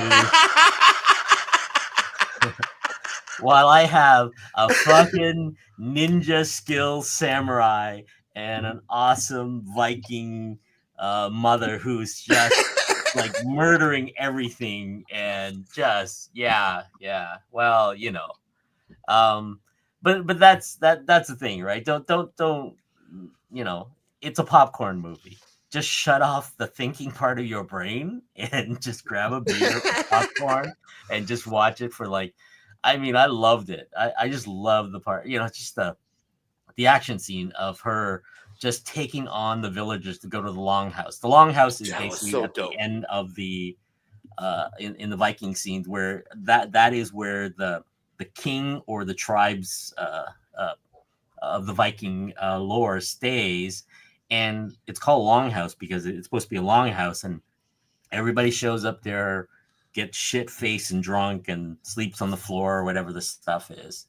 So she's going through everybody. She's going through all these guys with 2 broken shield, and she's using the shield to, there's a lot of blood, a lot of gore. All those people got their head decapitated. They're fine. It's only a flesh wound. That was so dope. Yeah, it was good up until the end. It was good up until the end. And then yeah, it was not. yeah. I was hoping it to be, I thought it was going to be episodic. You know what I mean? Me too. Yeah. Give me, get more I don't know, give me 10 episodes, an hour each or something like that. Different predators and, fighting different warriors in different realms and shit. Yeah. Exactly. It felt quick. It felt too quick. Yeah, right? Exactly. There's so many more. There's so much more you can go with, Yeah. It'd be cool to see a barbarian, a Conan type fight, shit like that. There was a lot of possibility. I don't know. I was thinking maybe something in Egypt too, or some different time periods and stuff like that, where But again, maybe that is the possibility for a lot of that stuff. But like any TV, like this is a TV movie, right? The action is fantastic. If you are looking at it for storylines and stuff like that, there's a lot of holes in it. But other than that, I mean, I thought it was really well done. Like anything, like, have you seen Love and Robots? Yeah, I love that series. Yeah. One of my favorite series. Is Yeah. amazing. All the different, each episode has a little different story about either they're going to a desolate planet, Yeah. or something else. Yeah, it's really good. I liked it. If you guys are into heavy metal magazines and you guys like sci-fis and horrors and stuff like that, every episode is totally different. Every episode is that. It's basically an anthology. It's like little moral story or just nothing with moral whatsoever. It's just blood, gore, and that kind of stuff. Exactly. That is a great series. It's produced by a friend of mine named Tim Miller. He used to run Blur Studio back in the days when I used to work with him in the visual effects stuff. But yeah, it's fantastic. It's all these, and you get to see the different styles of animations and stuff like that, right? Yeah, it's not just one style of animation throughout the whole series. It's different, it's different. I think it's even different productions or different. Different companies. My favorite one for the last season was the cat and the robot. How the cat took over the world. I don't know if you saw that. I just didn't want to. Right? Yeah, that was a good. I like the mechanical farmer one. Oh yeah, that was a good one too. Yeah. So if you guys are into that kind of story, yeah, those are the things, right? For me, it's always been anthologies. I love anthologies, right? And that's where things like I don't know if you guys know, but Heavy Metal Magazine. That's why I love these stories right here. These exactly. There's not a lot of if you're a hardcore X-Men and all that stuff. I know you read through pretty much every series, you know what I mean? It's a long story to go through, but sometimes if you want to get back into it, it's best way is get an omnibus or trade paperback. But again, it's like these self-contained stories. I kind of like to veer away and say, look, I can jump into that epithet for anywhere in the book because it has nothing to do with the third issue or the second issue. It's just that one single story. And that's what I like about these is that there's multiple stories. Some really sucks. Some just, grabs your attention and you want to know more. Yeah. And that's how you introduce yourself to different reading styles and stuff like that. Yeah. Just the cover alone, it's just. And the covers are fun. Yeah, you don't have to know the backdrop or the backstory. You can just jump right in, almost kind of like a manga type story. Ice Cream Man is another comic book that is similar with an anthology series where you just jump in. You don't have to know what's going on. It's just different, crazy murder shit that's going on. So that's another fun one. It's Ice Cream Man. And the covers are fun. You have different type covers. So yeah, those are fun. I like the anthology series. Rob, you have a video down here. You want me to play this now? It's just a comic book. Okay. Beyond the console, pull up a chair. Comic book vibes way beyond compare. Giveaways flowing straight off the page. All on YouTube, join the stage. Beyond the con where the fun don't stop. Heroes, villains, we're rising to the top. Comic book dreams, giveaways so sweet. Click that link, get your weekend treat. Oh, feel that beat. Oh, Power Band Zap, that's the sound of fun. We got Tales for Miles, we're the chosen one. From pounds to prizes, it's all for you. Beyond the con where we stick like glue.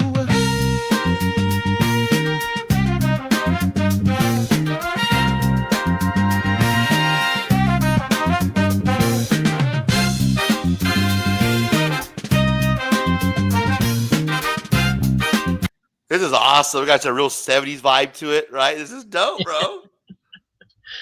Page, all on YouTube, join the stage. Beyond the con where the fun don't stop. Heroes, villains, we're rising to the top. Comic book dreams, giveaways so sweet. Click that link, get your weekend treat. Oh, feel that beat. Oh, Power Band Zap, that's the sound of fun. We got Tales for Miles, we're the chosen one. From pounds to prizes, it's all for you. Beyond the con where we stick like glue.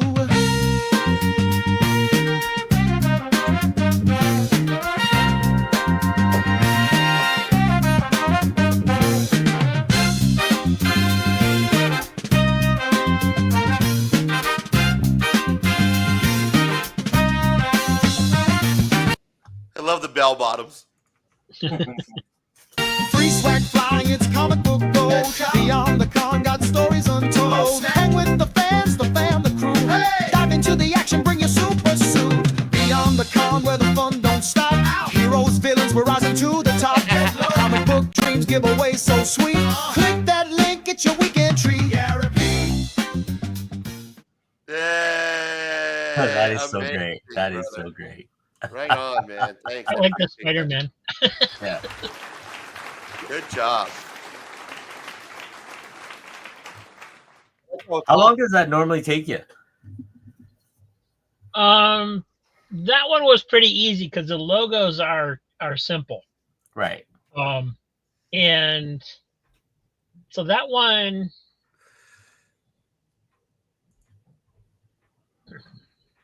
well, I already had the Lisa. song from a few weeks ago because I knew I was going to do stuff like that. Right. So, That's nuts. I mean, it probably took a couple hours really only is all it took because it wasn't Yeah, that much. you gotta prompt it and everything else too, right? Yeah. So, yeah. Yeah. But the prompts are easy. I mean, it's just Spider-Man 1970s disco Spider-Man or something like that, and that's what it gives you. It's so dope. I love it, man. The 70s vibe, and then not only the 70s music, the vibe, but the thumbnails or like the logos, the graphics that you use for the names of the show had that 70s, I'm having a lot of fun doing logos whenever I can find a reason to do a logo because they're simple and most of the time they're really easy. The only mistakes I made on the logos this time was some of the times I forgot to tell it to do a black background, so they come up with a white background. They just look terrible. But sometimes it's because I'm trying to get the time zone and everything in there. Some of them took forever to do the logos because it doesn't want to spell correctly, right? It does not want to spell things.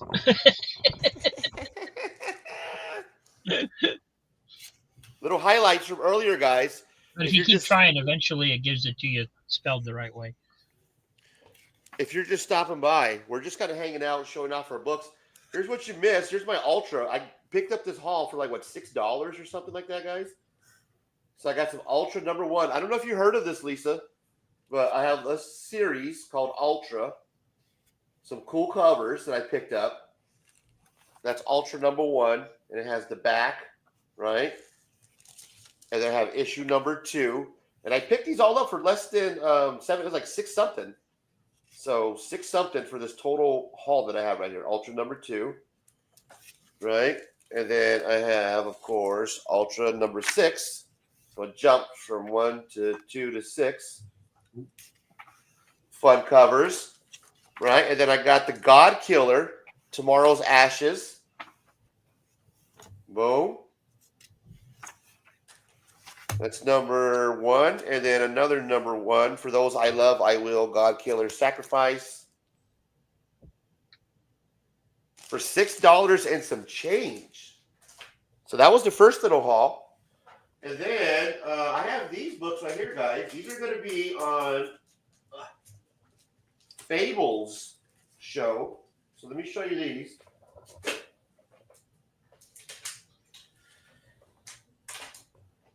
Gotta be careful with them. These are going to be on my guy Fable's not cheap, but Fable, one collection down on Friday night, 9 p.m. Where's he at here? Let's find it. Let's find, where is he at? What's up? What's up? Hey, Fable, if you want to grab that video, it's on the Facebook page. #1s. Are you obsolete? #1. We're going to be giving these out on Fable Show. Venomverse #1. Because it's the first day. It's #1. right? Next Venom, number 1. Blade, number 1, red band. You got the David Nakayama Power Girl on the foil, like shiny. Yeah, that's a nice one. Then you got the Catwoman Uncovered, number 1, shiny. Yeah. Shiny. And then you got Captain Marvel, What If, number 1. Oh, I gotta see if I can find that. Right. And then you got Rogue, Savage Land. This is a popular cover, number 1. People like that one. And then you got X-Men 97, the animation. This is the second printing, number 1. Nice. So those are all going to be given away on Fable's show. Sweet. On Friday night. Yeah. We're just hanging out, guys. The link is in the chat. If anybody wants to join us on the panel, we're just chilling, man, having a good time on Sunday, showing off our little haul, whatever little collection that we have. And then I have a Batman bundle that I put together for the giveaway too. So a small little Batman bundle that I'm going to be giving. Nice. Speaking of Batman, I think July is Upper Deck will release the Skybox Batman card set. So look for that. Hopefully you guys will get a bunch of sketch cards from that box that I drew for. I think it's July. Nice. So that is coming out, and I'm sure I cannot afford those boxes. So just letting you know. Good answer. Cheap. What day are you plan on giving away comic books every 15 minutes? Because I have to be there for this. Is it Saturday or Sunday? And Sunday. Both days you're going to be giving away comic books for 15 minutes? Every 15 minutes? Yeah. Holy shit! I'm not going to make any money that weekend. Okay, so let's do the math. You have a 3-hour show that's usually 3 hours. If we're doing 15 comic books an hour or every 15 minutes in a 3-hour show, how many giveaways is that? You guys do the math. Somebody smart. 4 books, right? 15 minutes is a quarter of an hour, right? So 4 books an hour. 4 times 3. Come on, Razor. 1. Divide by pi. You forgot the square root of gravity. You forgot the square root of gravity. Apply the Pythagorean theorem. So that's 170 giveaways. Damn, that's a lot of giveaways, man. That's a shit ton. No wonder you want to come. Boy, you're bad at math. You're bad. Let me take off my sandals and count. Count all the toes. I'm too short, so that's right. 12. That's 12. 12 giveaways, right? Yeah, pretty much. That's 12 giveaways, Rob. Holy shit, bro. I want to see what your shipping bill is going to look like at the end of the weekend. Yeah. Well, it's not all comics either. It's not all comics. Oh, he's got Funkos. Jesus. I got some Funko Pops have been laying around left over from my arcades. So got Earth Giant from Frozen 2. This thing's heavy. Nice. Yeah. Why'd you ship that sumbitch out? Underminer from the Incredibles 2. That's pretty good. And Zombie Gambit. Oh, jeez. Oh, that's a glow in the dark? Is that the eyes that glow in the dark? I don't think so. Oh, that's dope, bro. That was probably the chase version. Yeah. And then I got this thing too, which is they're called fig pins. Okay. Oh. So this is basically a pin, but it also comes with like a little stand, so you can like stand it up and stuff as a Gotcha. That's sick. All right. But it's something Disney does with like Marvel characters. And I've seen Star Wars ones. I've seen Disney ones. Yeah, I want one of those. Yeah, right? So, yeah, I got one. It's the only one I got left. Oh, he's going to be doing 12 giveaways, so there's going to be a chance to win something here. And then some comics, you know. That's next week or the week after? The week after. That's for Beyond the Con. So the week Beyond after. the Cons. Oh, okay, that's awesome. That is going to be here. So Yes. 12:45 on Saturday, but on Sunday it's 12. I got to update that. And then you said that we're going to have Kevin, right? Random Reads is going to be doing something on. Yeah, he's gonna do a special edition of his Trivia Time show at 5 p.m. Saturday. Oh, okay. So then we're going to have to put a spot on the left schedule, 5 p.m. between the 12:45 and the 6 for Kevin, and that's going to be movie trivia night that he does, or is it movie trivia, or is it just trivia? Sometimes it's movies, sometimes it's comics. It's just random. It's trivia, man. It's some kind of pop culture stuff, basically. But Yeah, and there's a lot of people shows up for that show too. I see him. He gets like a good group of people that like to hang out for that trivia. So and nice. then he basically, if you win a round, you get a duck, and then he does a duck race at the end where you win something. So hell yeah, that's gonna be cool, man. So now we got Kevin, and then we still got Gotham and Glam, and then we still Gotham and Glam's not in the video because I didn't know what time they were going to do it. But I can add them in, and what I'll do is I'll just take the one down that's out now and replace it with the new one once we have their schedule. And then we got Swagda, gonna be doing the Swagda and Chill. Crazy Hungarian, man. There's gonna be at Swag. I wonder if Swagda he was supposed to reach out. I think to Bobby to see if Bobby was going to be interested in doing like a sketch on his show too. So there might be another sketch that Bobby De La Ghetto might be providing. We'll see. I don't know. Nice. Yeah, right. Oh yeah, guys, I'm excited, man. It's gonna be fun. Yeah, it'll be fun. Yeah, never did anything like this before, bro. So it's got. You have I mean, you have pirate ship, right? So your shipping shouldn't be too bad because you're gonna be using that pirate ship. I'm gonna be going to the postal service and just put all my shit together in a You're lucky. I got Chit Chat up here, so otherwise that's something a lot easier, right? Chit Chat. Yeah, it's a service. What they do is I pay through the U.S. Postal Service, but it goes out of Buffalo. Niagara Falls, Buffalo, Niagara Falls. So what it is it's mailing stuff through the U.S. Postal Service from Buffalo. So for me, I just pay a little bit more because what they do is the location is about 20 minutes away from me. I just drive there, drop it off, right? My name's on the thing, but the address comes out of the their Buffalo like PO box or shit like that, right? Right. And it will go directly to whatever. So it's all in the States. You know what I mean? If I went through Canada Post to the U.S. Postal Service, there's the tariffs and all this other stuff. So these guys, what they do is they collect all the mail at the end of the week, they put it in a truck, and they drive it across the border from Canada to the Buffalo. And from there, they just bring it to the post office and just drop it off. Okay. So you don't have to worry about like paying through the nose. It's like you're using the post office in the States as if you're going from one address to another, right? Right. So most of the time it will cost you like a lot of the time for me to drop something off like this in Canada to the US, you're looking at $15-$20, right? In a bubble mailer. But if I go through Chit Chat is basically I'm only paying like $8. That's it. So right? Yeah. Yeah, and it's a U.S. Postal Service, right? So the label's in U.S. Postal Service, right?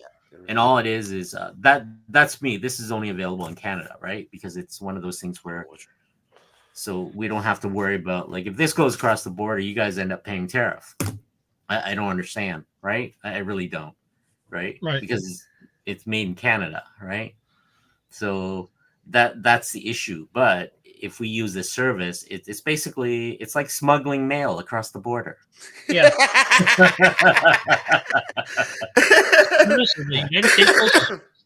Yeah. Right. Yeah. Lisa says that shipping to Canada is expensive, right? Yeah. It becomes the other way around because Canada has retaliatory tariffs on the U.S. Right. So silly. Right. So as long as that happened, it never happened before. That's really what it was until the new administration came in and they start doing this, which is because it sucks because my books, my comic books are now almost $10 a book, even though the label says $4.99, right? Wow. That's crazy. that's crazy. Here's the thing: you guys don't know that all the paper mills, all the paper stuff is actually in Canada.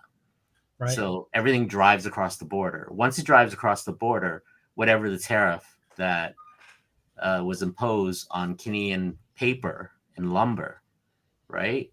The printing facility that prints all the comic book has to eat that, right? So they have to pay that tariff. So when they print the book is all done. Now they have the made in the USA stamp. The book now has to come to my LCS, which is across the border. So So you got as to it pay comes again. across, I'm paying on top of that tariff. So now everything, it was $4.99 is now $9.99 for a comic book. Have you noticed that and I think it's omnibus and trade paperbacks printed here in the United States? Yeah, they're all are, and the papers are here. The paper goes across, it gets taxed, right? It gets tariff, right? You guys pay that tariff, and now when it comes across our border, that we get the tariff, so we get paid on top, and everything kind of doubles or triples, right? Well, the reason why I asked is because I've noticed when I'm on Amazon and searching for omnibus and trade paperbacks, like there's it's a stealing. It's a fucking steals and deals, bro. My omnibus that I got for the Star Wars Republic was $30 some. The second volume for the Star Wars High Republic Volume 2, that's $40. Yeah, For an and omnibus. you know why, right? You know why, Crazy right? deals. Why? Because a lot of that omnibus sale is outside the US, right? Anything that comes from the US, they get tariff because it's retaliatory. So now these companies are like, we don't have these people that normally buys these, so we're just going to put them on sale because we got to sell these, right? We got to make some money, otherwise it just sits there. And that's the reason for it. It's really dumb because it's a lot of the stuff is printed in the US, right? But the material that is being built, the material is across the states because you guys don't have lumber mills anymore down there, right? We do. We have like more lumber than you can possibly think of, right? And it's cheap. It's really dirt cheap. China buys all the paper from us, right? And that's why stuff are being printed in China, right? Even though the comic, the creation, and all that other stuff is done by the American companies and all that stuff, right? Trip out of that. It is the world. This is how the economy works. You can't just all of a sudden decide to build factories in the US again, because how long does it take to build a factory? Like 2-3 and they had to years. train people on how to even do it. Yeah. Right. Like that's why the labor market has the world manufacturing. It's a world manufacturing stuff now. For me, so what I'm doing is I am prototyping cases for myself. So I'm creating these cases where I am putting. So later on, when you get a sketch card from me, so I'm starting next year, it'll come in a case like this with a cover on it, right? So the cover, so it'll be like this.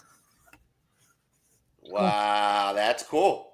Right, and the paper type will be like a book binding. It'll be it looks like leather. It will be black and maybe some gold foil or something like that, right?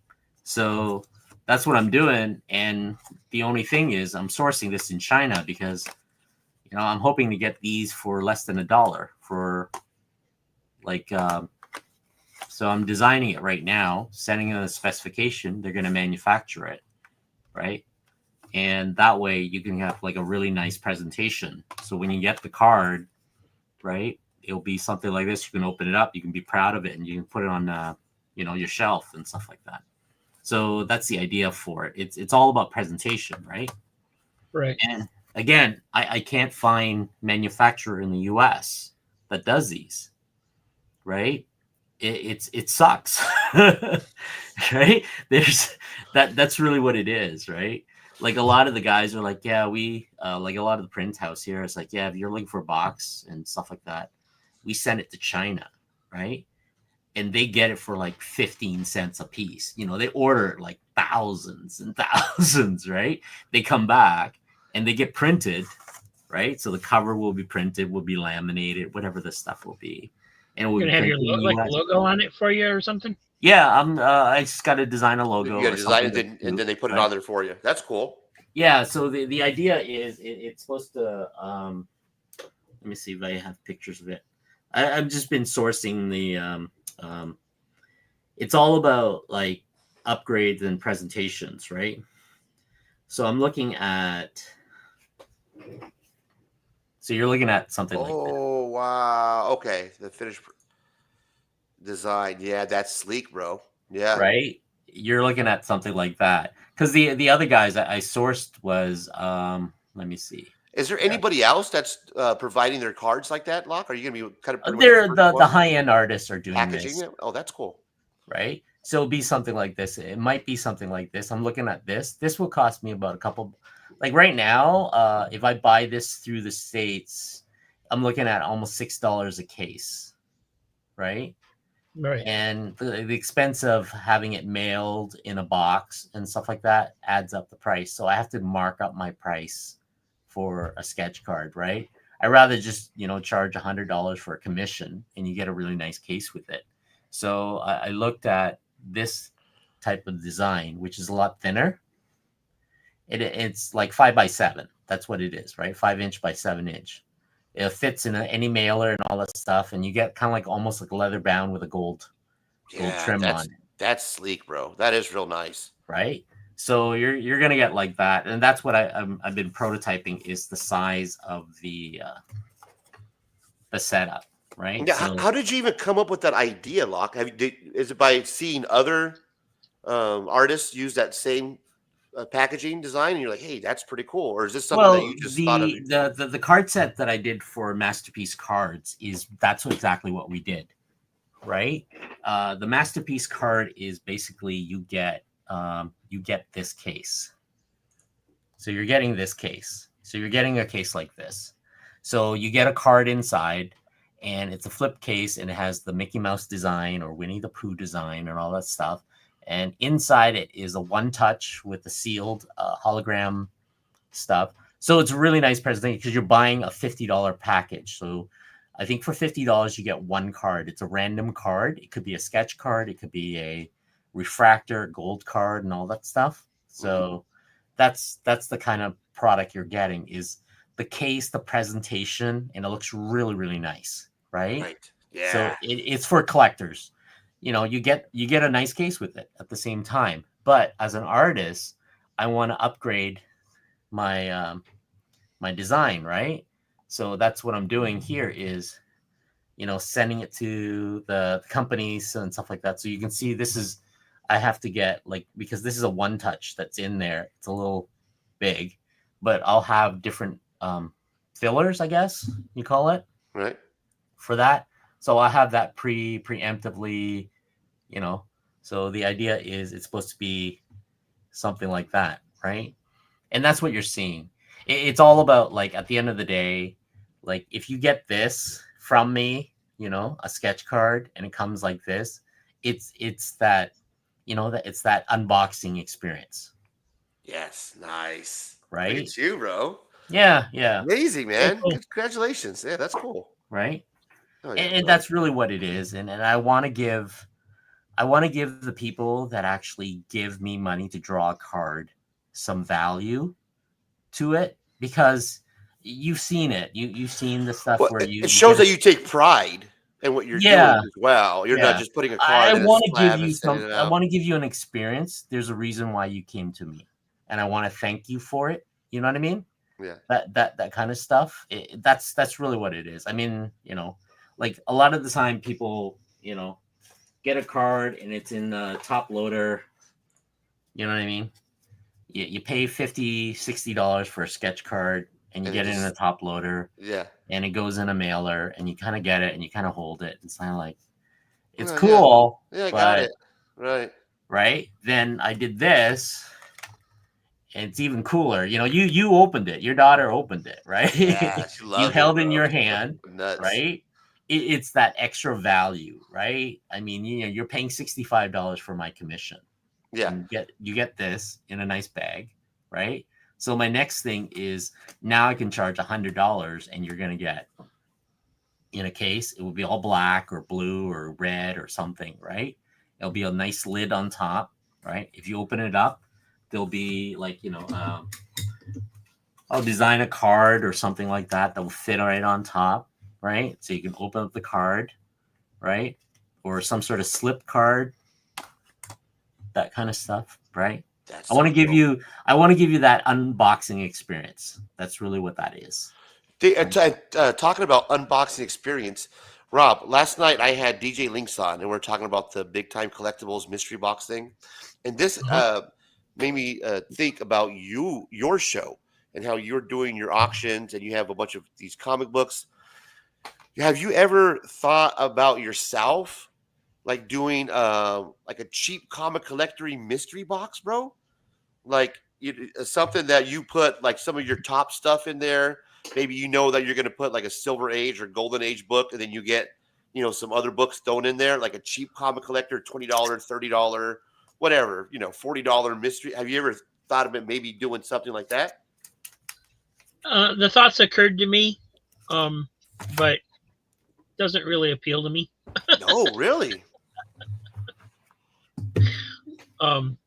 Why? You don't think the value will be there? Get what they want, and I don't.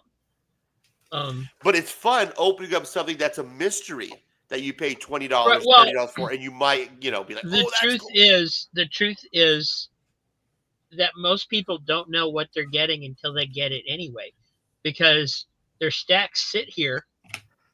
I don't ship them unless they tell me to ship them, or until they get built up to the point where I would have to pay extra, for a bigger box to ship it. Right. If it goes over 20, 25 pounds, then the price just skyrockets of what it costs to ship it. So I pretty much know how big a stack can be, without having to do that. So some people have stacks that sit here for months. So by the time they get them, they don't remember what they bought.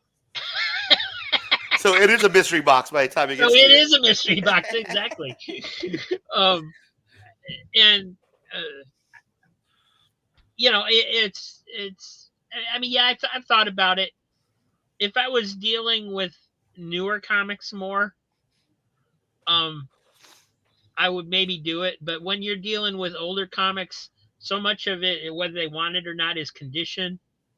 And I don't want somebody buying a mystery box and then actually being disappointed with what's in it. So. And I feel like that could happen, Yeah.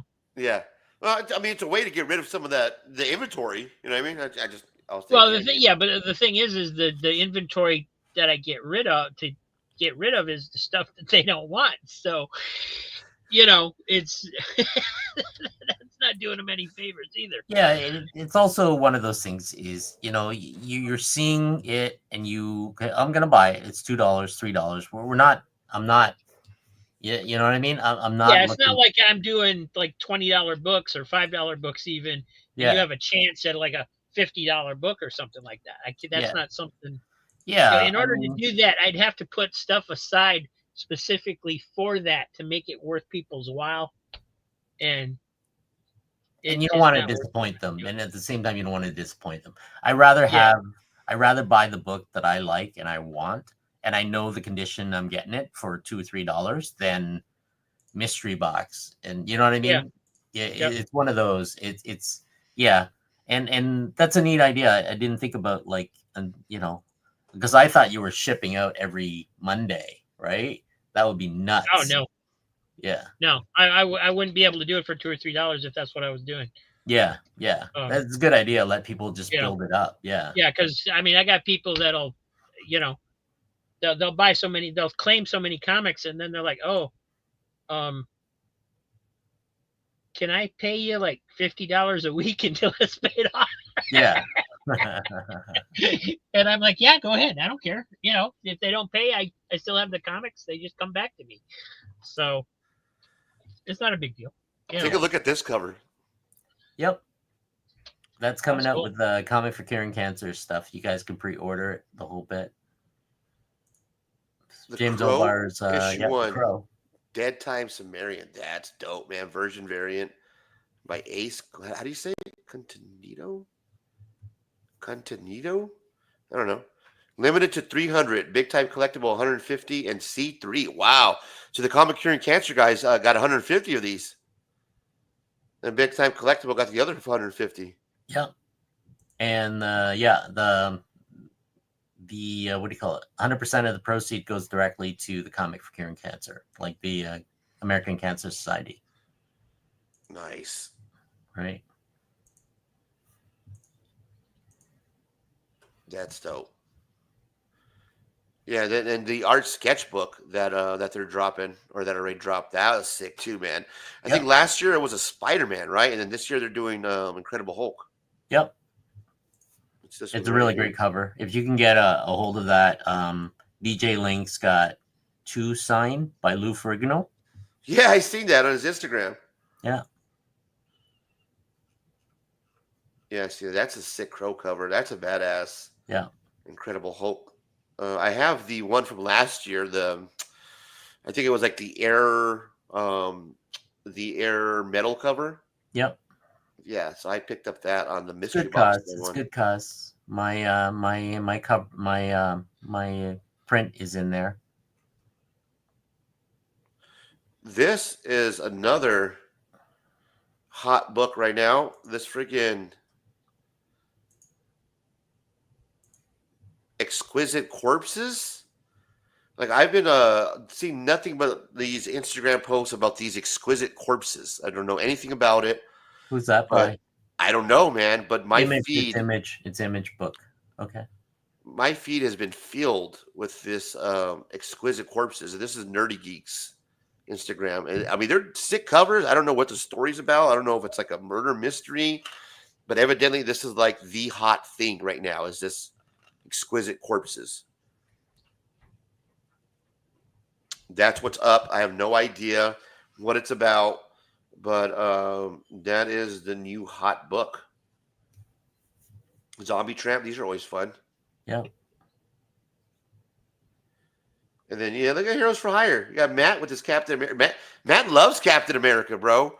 He's a Captain America guy. Look at that's a bad cover. Him and Captain America and Falcon. That's a sick cover. Frank's Comics Castle. Here's our guy Tat. Bro, Tat is every day posting haul videos. This guy. He goes to his comic shop almost every day. Look at this. This is his filing cabinet. That's actually pretty smart. Look at this guy. Bro, that is dope, Tat. Look at it. He got a fucking file cabinet full of comic books, man. Oh, he's got a lot more books than that. What's it in that filing cabinet? Yeah. He says, emptying out my last file cabinet. That's crazy. That's a good idea, though, Yeah, man, if you think about it. No, he's having his house redone, so he had to move everything out.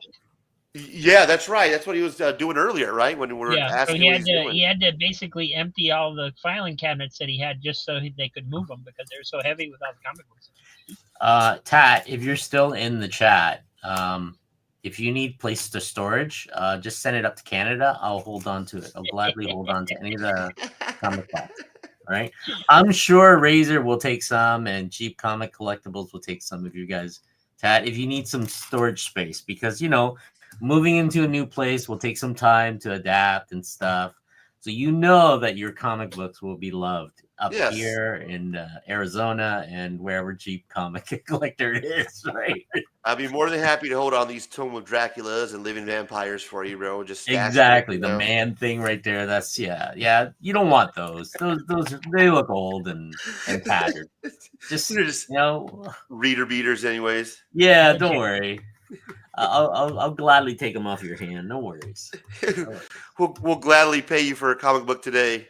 and he only pays 25 cents a comic anyway, so it doesn't cost that much to replace him if something did happen to him. That's right. You can get more.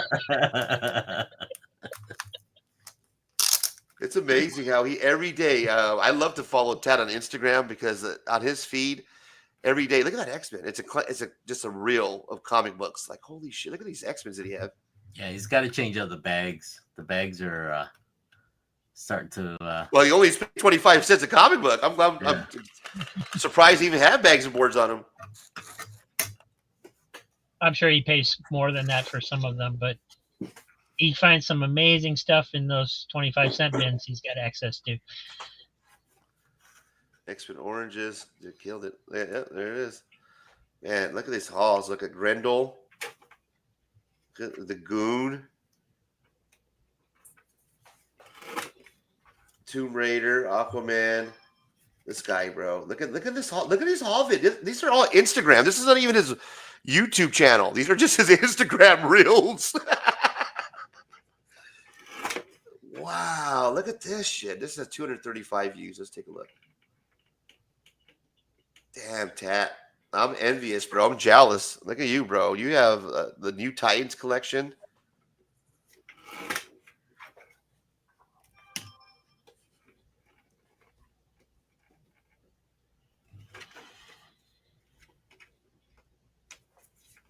Oh, let's Fable shared a version of your video here. Let's take a look here. So Fable just texted me. I did a 16:9 version of Rob's video if anyone wants to use it. So let's see what the 16:9 version looks like.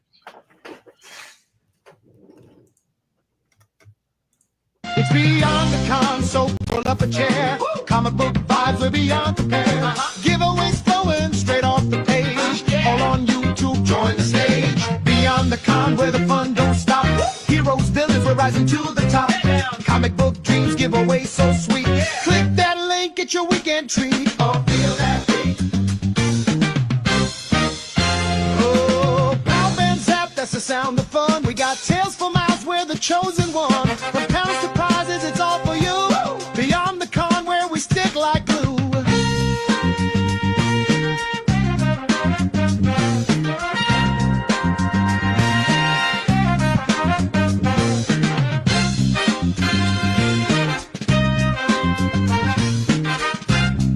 Man, that was fast, Fable. It looks good this way, bro. I like the 16:9 version. That's dope. Yeah, bro. it's cool. The last one I did was a 16:9. I did this one this way on purpose so that it would, be a short, right, and hopefully get some more attention from people that wouldn't normally see it as a short.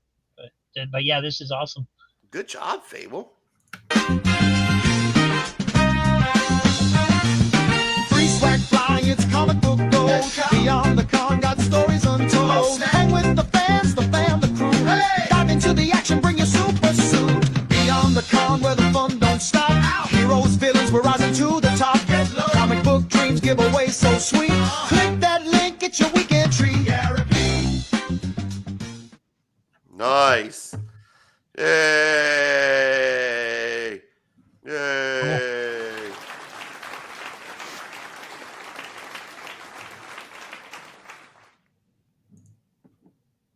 Good stuff. Good stuff. Tat, if you're here, man, I just want to give you a heads up. Give you a shout out. You have some amazing hauls, bro, on your Instagram reels. I enjoy going through your reels, man, because you have some really cool stuff there. One of the prolific haulers of the comic community, Tat, man. Tat's got to be up for an award if there is one for a haulers this year. Somebody give that guy a nomination and vote for him, man, because he does a great job on his Insta and on his YouTube with his haul videos.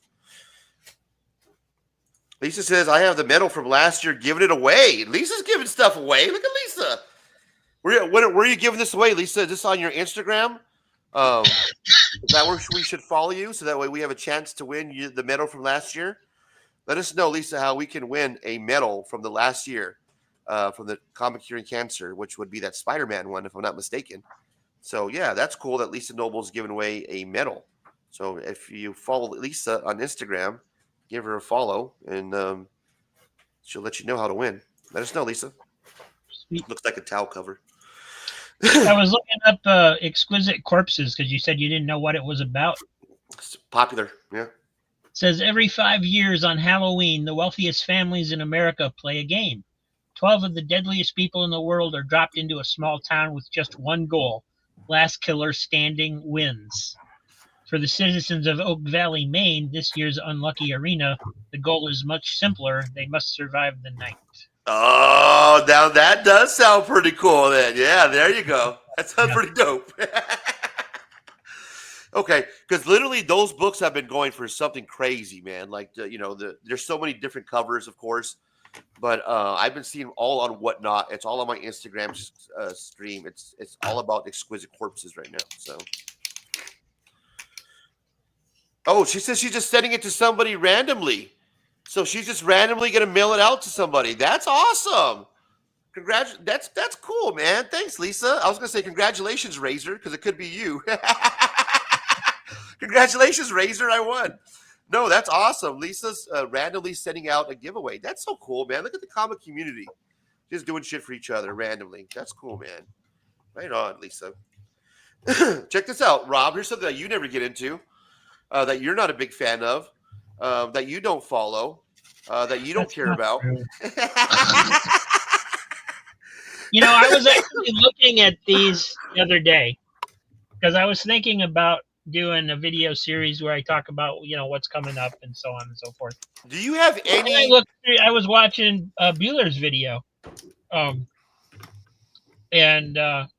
you'll see in the covers that were coming out this week or last week or next week, whatever it was, and I'm just like, out of the 200 or whatever covers he showed for the week, there was only 3 that I thought were cool.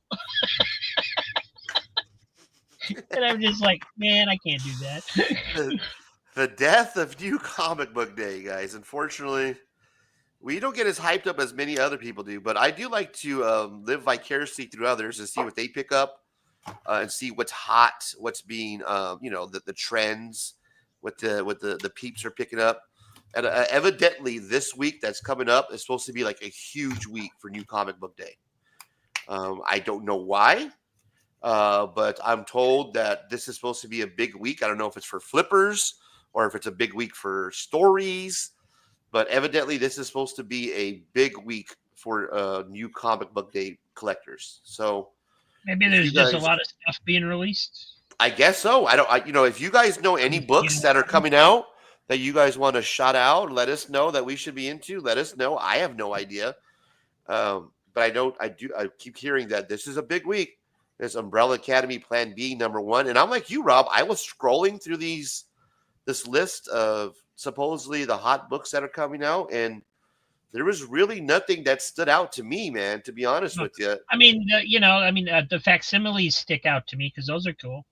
And of course, Mark Spear's Monsters series is always awesome. Right. The Grim Tales of Terror, that looked pretty cool, because I like the horror stuff. This Batman Legends of Dark Knight Halloween looks pretty cool, because it's the cover looks pretty sick. Yeah. The story looks fun. So, but the other than that, like the main titles, like Batman Absolute #9, I'm way behind here. I think I read the first 2 issues. Ultimate X-Men. Yeah, I was just used to seeing more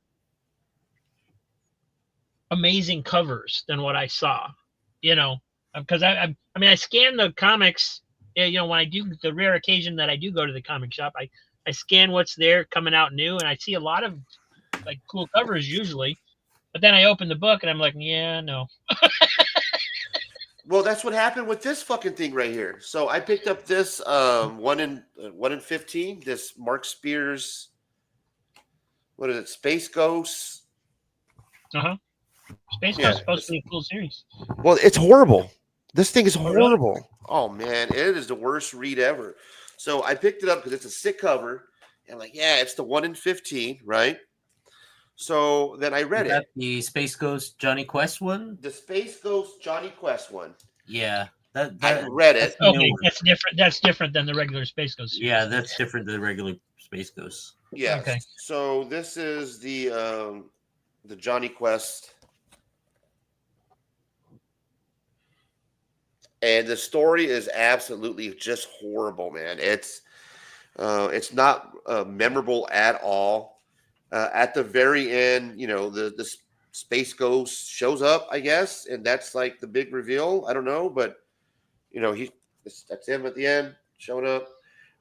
But I mean, it was the inside interior artwork compared to what you're looking at on the outside is where you're like, oh, because Mark Spears is Yeah, so good. that's the thing when you hire Mark Spears to do your covers, right? I mean, Yeah, then you open up and you get this right here.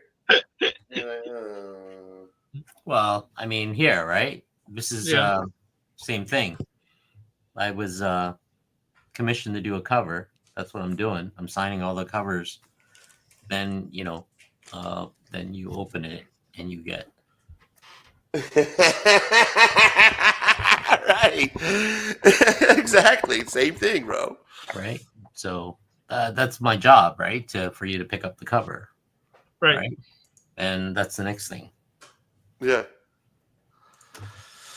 Yeah, no, I get it, but unfortunately, this month or this week for new covers, as I was scrolling through, nothing popped up to me, and I like all these titles. I mean, I like Batman, I love Transformers, I like the new X-Men Peach Momoko, just because it's Peach Momoko. But the rest of these covers, as I was like, I've seen this cover done so many times, like this Teenage Mutant Ninja Turtle cover. Right. Like I don't know what I think this is. Like a what is it? Not Hawkeye, but what's the fucking the name of the guy? Yeah, I think it's Hawkeye. I want to say Hawkeye, but I've seen this cover done so many times. Like I've seen Daredevil do this type of cover. I've seen this. I don't know what this is homaging, but I've seen this done like so many times. So I don't. Right. Doesn't stick out to me like anything that's amazing. There's Batman and Robin. But yeah. I want to be hyped for New Comic Book Day. Like I want to get into it, but as I was scrolling through what's supposed to be a big Somebody week. was telling me the Batman and Robin, the new series, is really good just for reading. Yeah, when I was reading it, it was a good series. Originally, the Batman and Robin was actually the artwork on the covers too was really good.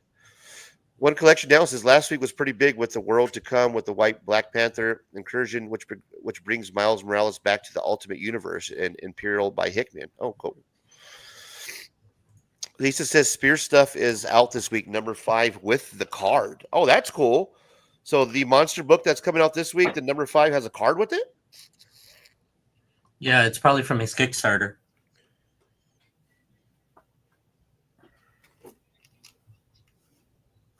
Here's a Conan cover. Is that number 9? Or is that number 8? New story arc starts here. Let's see. The Great Serpent Influence Twist. Number 21. Is that from Marvel or is that from that's not Marvel. That's No, Titan Comics. Titan, right? Yeah, Titan. Jim's up, yeah. Oh yeah, that's just the regular. I always get the Savage Sword. Sorry. This is a Dampnosian cover. This is dope. Yeah. That's actually a pretty tough Conan. Yeah, that's pretty cool. Look at this Conan cover. Yeah, I saw that one. What the hell is going on right here? It reminds me of Gru. Gru the Barbarian. It does look like Gru.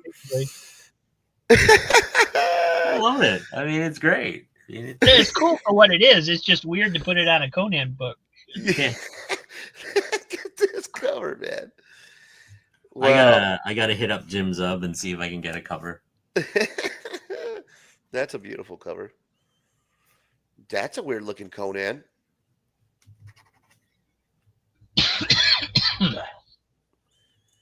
Yeah, the Conan covers that first one was dope, but that other one, whoever did this, Maria.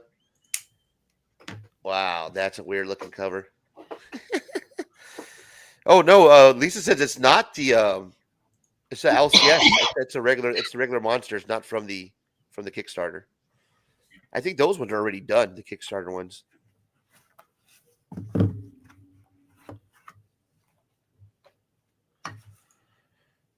Let's see what else is on here. Magic, Geiger, Batman, and Dark Patterns, World Tree. I guess that's still a hot series. It kind of died down a little bit. When it first came out, that was huge, right? World Tree. And then it kind of died down a little bit. I remember everybody was talking about that. It was hot for a while. Deadpool kills. Some more Star Wars, Fire and Ice, Red Sonja. Here's a facsimile, Batman #9. Check this out, Rob. Here you go. Yeah, looks cool. Are these the big ones? $6.99. Is this gonna be a treasury size? No, Uh, no, No, that's the regular it's just size. thick because it was You are an old. paying tariff, my friend. You are paying tariff. Oh wow, that's what you're paying $7 for the facsimile. Holy Well, shit! it's No, gonna you be- guys are paying $7 for the facsimile. That's US, which is like $1 million Canadian. No, it's that much because it's thick, right? The early issues were very thick ones. They're not. Yeah. It's not like it's 36 pages. It's like probably 68 or 52 or something. A lot less because remember how much advertising there are? That's cool, man. #9. Oh, look, there you go. You get a sketch for $7.99. Blank sketch. I already got the it's on order. Trust me. That's the classic dress right there. Reminds me of the TV show. Yeah. Pow. Punch. Why is this in $10? Variant art by Fred Ray. This is $9.99 in this one. Huh. $6.99, $7.99, and then $9.99. Why is this one $9.99? It's Is it a probably foil? Is it a foil or something? Oh yeah, it's a foil. That's Yeah. why. Yeah. I'll definitely pick those up. Anything shiny. You know, I'm like a magpie, like a bird. I see something shiny, I pick it up. Yeah, That the looks like it would be a cool foil. it would, right? Because the black and everything, that's gonna look Yeah. really cool as a foil. That might be the best book out of the whole new comic book day, as far as the artwork, as the sick cover, and it's not even a new comic book. Look at that! How can you beat that? Look at that classic. I love cover. how they have pictures of all the old creators on there. That's cool. You got Bill Finger on there, Ray McGill, Yeah. George Isn't that Rosas, awesome? Bob Kane, Kane. Jerry Robinson. That just looks cool, man. That looks actually the best actual cover. That's funny to me. It's a Batman classic, friggin' Yeah, I might have to facsimile make version. a cover of that too. I might have to do that. Bro, that's just classic, and it's the best cover, and it's not even a new comic book day cover. That's amazing. Love it. Good stuff. What do you got right there? Oh shit, you got the classic Batman cover too. Look at you, bro. Are these sketch covers? No, these are me crafting. Oh yeah, I remember you showing these. You like cut these, put these together, right? And I was like, Yeah, so what I did was I took some comic book backboards and I literally repainted the backgrounds for all these. So you can see, so you don't see, like, most people do the cutouts, and if you look sideways, you don't see Superman. See, I fill in the rest, right? And I cut all that stuff out. And, I use like little styrofoam stuff that I found and just glued to the back like that. That's That's dope, cool. bro. Well, this is before the facsimile. I didn't know there was a facsimile. I made this like just so I can put them up on my wall. I just need to look for frames that are a little, you know what I mean, like the box frames. Yeah, you almost see like a shadow box or something. Yeah. I thought it'd be fun. So now what I'm gonna do is, because I got this facsimile, and what I'm gonna do is I'm gonna like try to get a frame and match it and just put it right next to it. So it's kind of fun. If anybody wants some of these templates, I'll give it to you. If you got one of those, what's it called, Cricut Maker, right? That's dope, bro. So yeah, I mean, like, look, you can't go wrong with some of these covers. Like, I will never be able to, open one of these until they,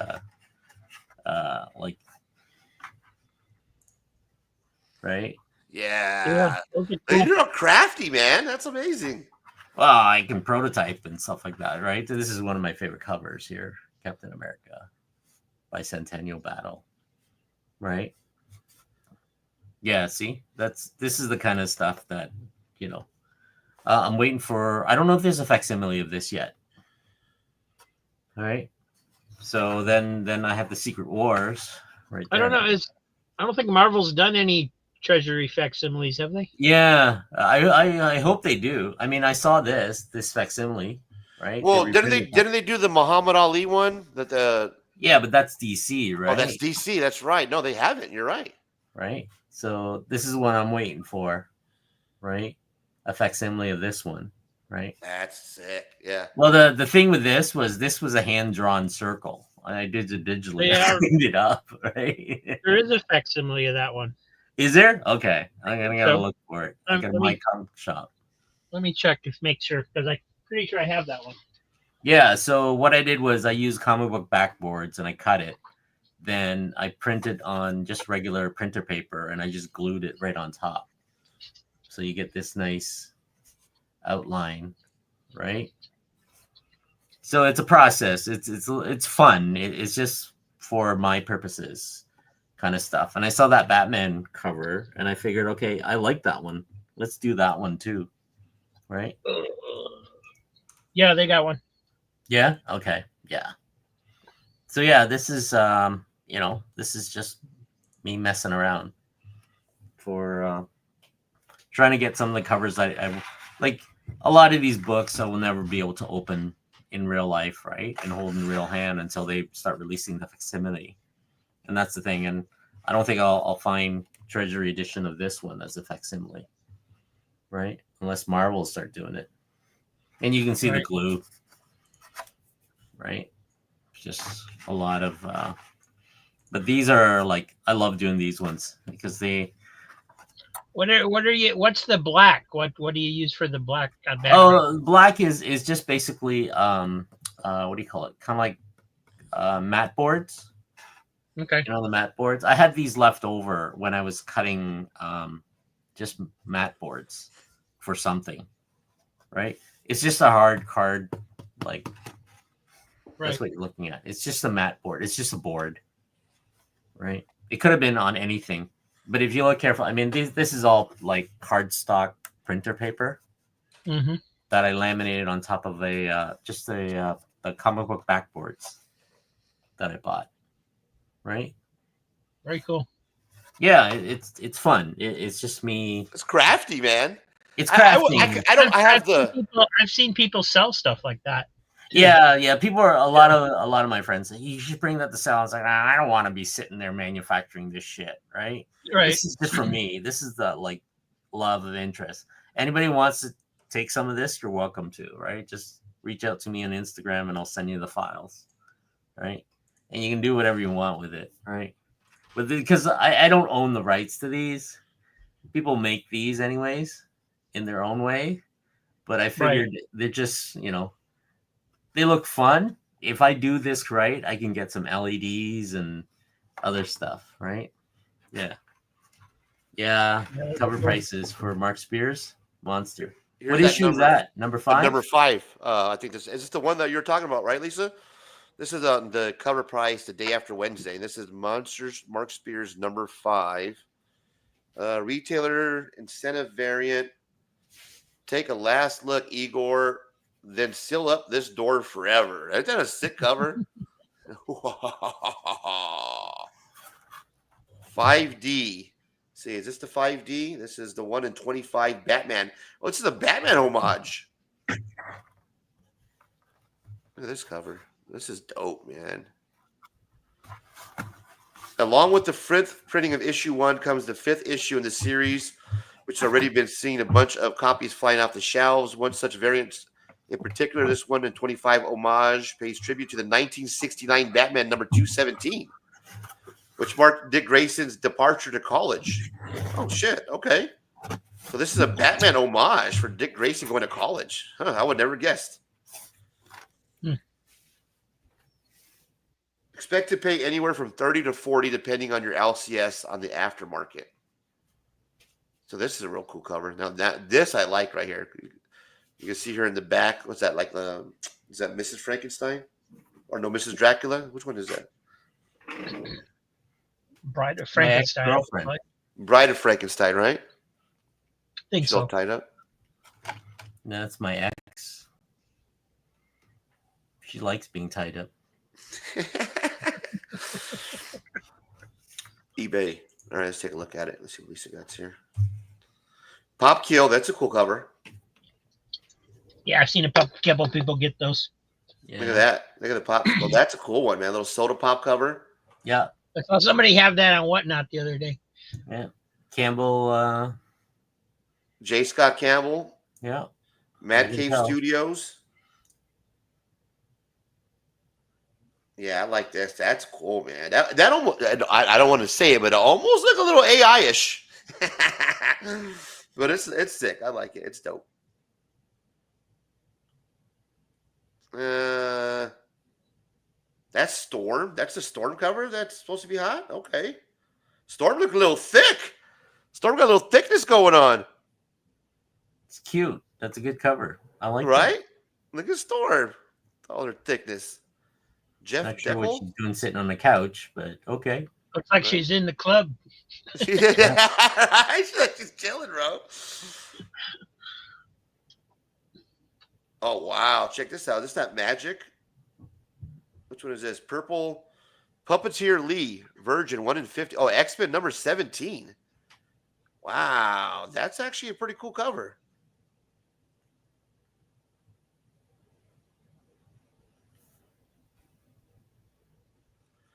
Those are nice. Yeah. Those are cool. good covers. What do we got here? This is Jim Henson's Labyrinth. Get the fuck out of here. Yeah, they've been releasing the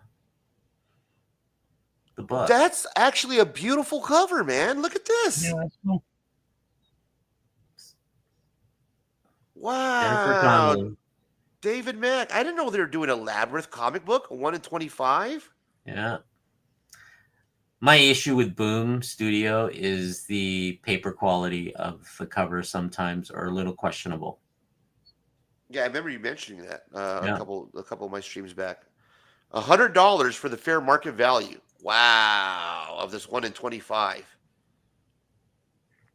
You imagine, Rob, that somebody is paying $100 for a comic book, and it's this one right here, just because of the beauty of the artwork. No significance, no key significance to it, just because it's a beautiful piece of artwork. Well, and there's probably not going to be that many of them either, because how many retailers are going to order 25 copies of Jim Henson's Labyrinth. Labyrinth, right? Yeah, good point. Yeah, exactly. If anything, they're just ordering it to get that one book. Right. And they'll probably just give away the rest on free comic book day or something like that. Oh, is that who it is? Yeah, it's Jennifer Connelly, right? That's Yep. who the star is of Labyrinth? Yeah. She's pretty young at the time. Oh, yeah. Look at that. That's a great picture, man. Great artwork right there. Beautiful portrait. Uh-oh. What's that, honey? Is that honey gun stuff? Yep. Looks like honey gun something. Seeker, right? Yeah, Heat Seeker. Exposed, number 1. Lucio Perillo version. 1 in 5. Wow, weird. 1 in 5 from Titan. Heat Seeker. Yeah, there's a lot of these Heat Seekers. Heat Gunny, Hot Gunny, whatever the fuck. Free Planet number 1 by Jed Doherty. Free Planet. Nope. Nice. We got a little DC Pride. Harley and Ivy. Nice. Yeah, I saw that on the shelf. That's what I'm talking about. It's a graphic novel, I think. It's a thicker comic. Like it's perfect bound. It's not a comic book book.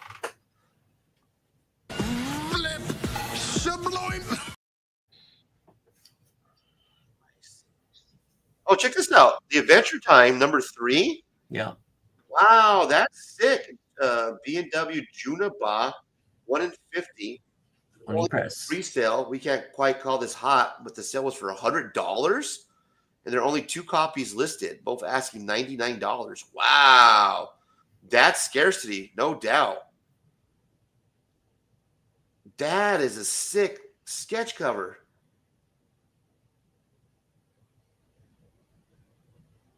Oh, it's turning. That's cool, man. That is dope. Adventure Time. Those are fun covers. And then Wolverine 8 for Daniel Warren Johnson. Oh, wow. That's a samurai cover. Look at Wolverine, Locke. Check that out. He's a samurai, bro. Oh, yeah? He's got the book. Oh wait, you got it down there? Holy shit! I'm not even paying attention. Did I? Let me see what you got. Oh, look at there it is. Hey, I that's don't a know what it's badass about, cover. but there's the cover. I saw it on the shelf. Let me see what you But got it's here, second man. printing. All right, well, let me read you what you got here. Initially, the first printing of this book started off warm, with few realizing its potential as adamantium's first appearance. Oh, and by warm, we mean in pre-sales, because why would an open order cover sell more than the cover price? However, that quickly changed because once copies hit the shelves, they were scooped up. The prices skyrocketed within 24 hours. Prices soared to $110 raw. Let's face it, folks, the first print is on track to be in the top 10 for 2025 with 366 sales recording and counting. Yeah. That said, undoubtedly, Marvel would push the 1 in 25 second printing. And as you might have guessed, it's already surpassed the raw ATH of the first printing with the current fair market value of, guess what, Locke? $93. Woo-wee, buddy. Look at you Sure. sitting fat right now. Well, that's $93 Canadian, which is $7.99 American.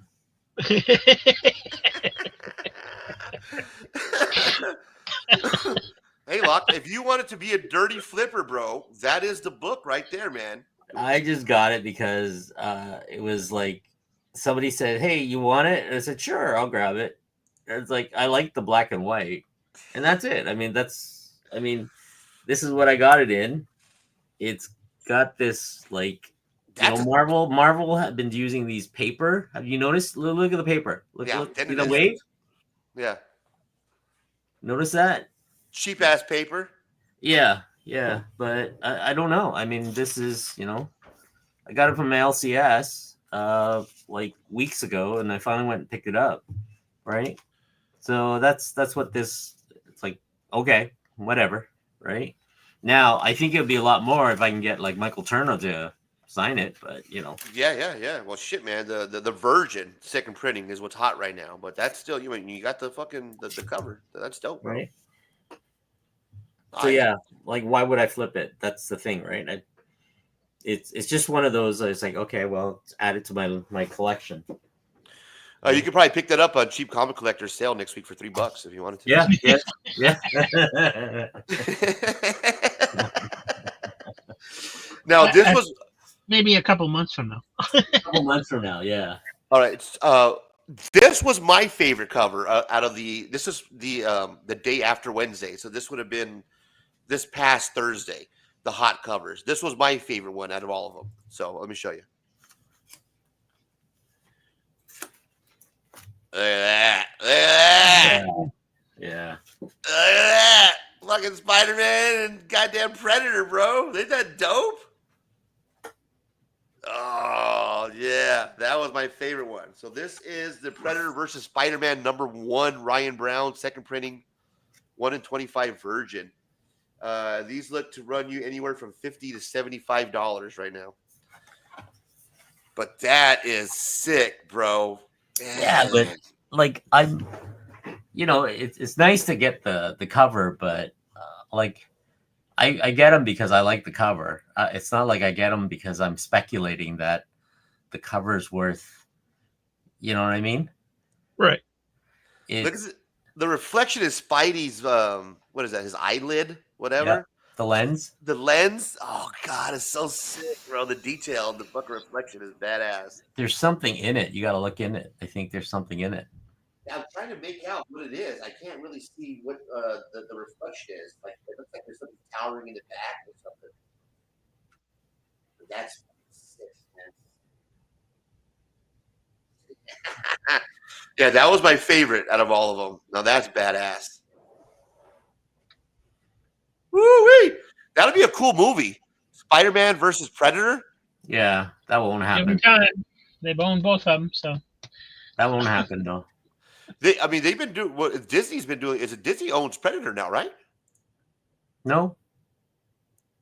You sure? I don't think they own Predator. Don't they own 20th Isn't it Fox or whatever? Yeah, but Is don't it they? Fox? Yeah, which Disney owns. Okay, then yeah, you're right. If they are, yeah, they own Aliens, so yeah, yeah, they own Aliens. Predator too. This is my my addiction to is Jim Lee. Oh. He always does these connecting cover. This is Hush.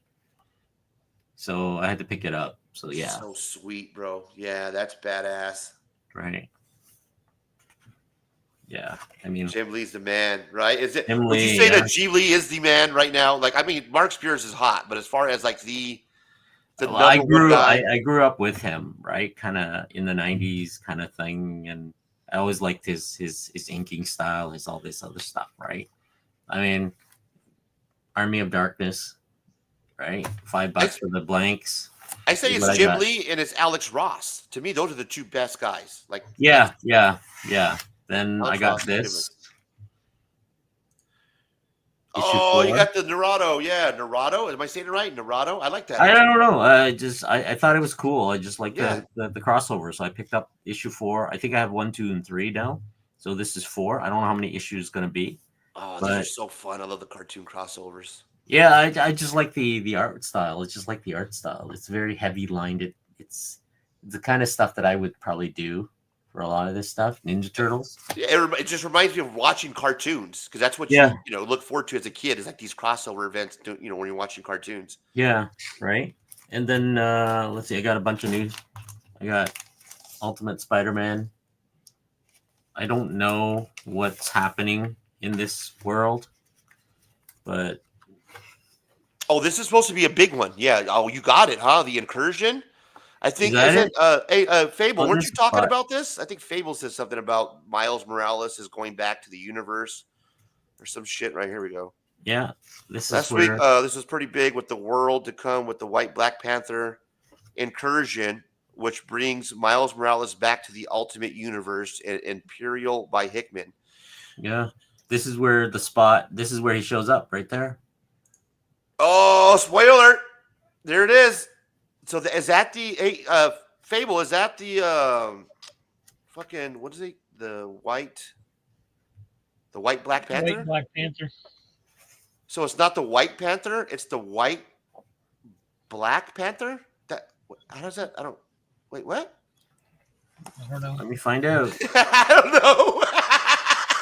I wouldn't know. I'm just You guys are gonna have to explain that one to me. I don't get the White Black Panther. We just saw So it. it'd be a white guy. It'll be a white guy playing the Black Panther inside the Black Panther suit.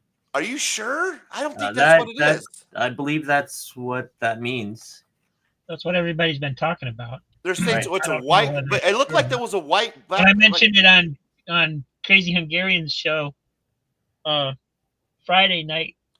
They all thought it was a joke. Yeah. Could there be a black White Panther? A black White Panther. Well, there's no White Panther right now. Is there a character called White Panther? I don't know. I mean, if there's a white Because black he would Panther, be like could there be easy a the black White spot in the jungle. He's the whitest thing you can possibly think of, I guess. Right? The world to come introduces T'Challa's son, who is white, Yeah.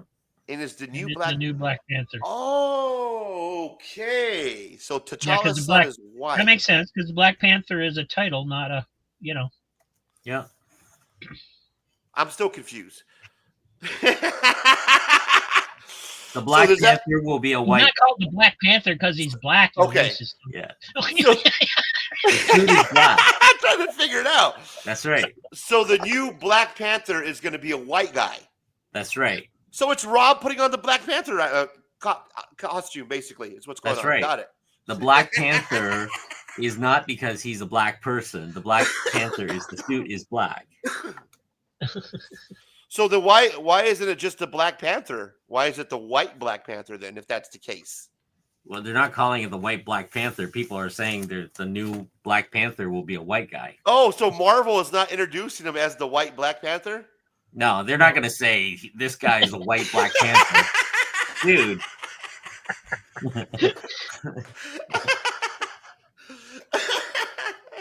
I'm sure people are going to be up in arms going, what the exact, you know what I mean? It's like, what the hell is Marvel doing is making a white, no, his son is a white kid, right? You should see the title too. The new White Black Black Panther. Panther. That doesn't That ought did to not mess test me well. up real good, dude. That's gonna mess me up so good. Right? Be a way to get headlines because that's how they're interested. Yeah. That's good. I mean, if you're looking for keys and whatever, I think that would be the issue you want to pick up, right? Yes, I guess. I'm still confused. I'm gonna have to pick up the book and read it just to get. So we have Miles Morales is going back to the universe. Who I never even knew that Miles Morales was even part of the universe. So that's weird. So he's gonna go back. Let's read this again. Last week is pretty big. World to come with the white Black Panther. I like how Fable chose not to capitalize white. Good go on that one. Good go. White Black Panther incursion, which brings Miles Morales back to the Ultimate Universe. I never thought that he was okay. So now he's bringing him back, huh? All right, I'm really lost, but I'm gonna have to read to get caught up. What's Imperial? Yeah, I totally overlooked that. And Imperial by Hickman. I don't know what that is. Is that a character or? No, that's a new book. Oh, that's a new book. Imperial's a new book. It's called Imperial.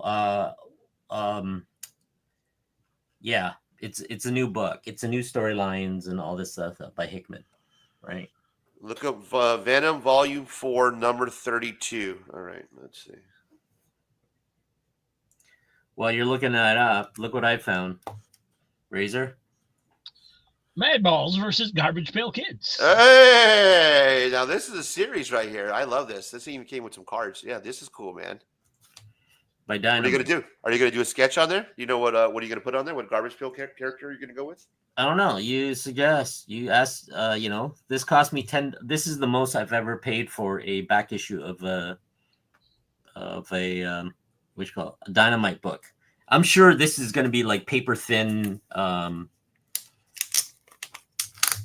like cheap sketch cover. Oh, I could feel it already. Oh, that's not too bad. That's not too bad. So this is the Garbage Pail Kid book, right? Looks like a reprinting of some sort, but this is the style. But yeah, I got a green cover, and I just got to figure out what to draw on it. So, yeah, that's a good question.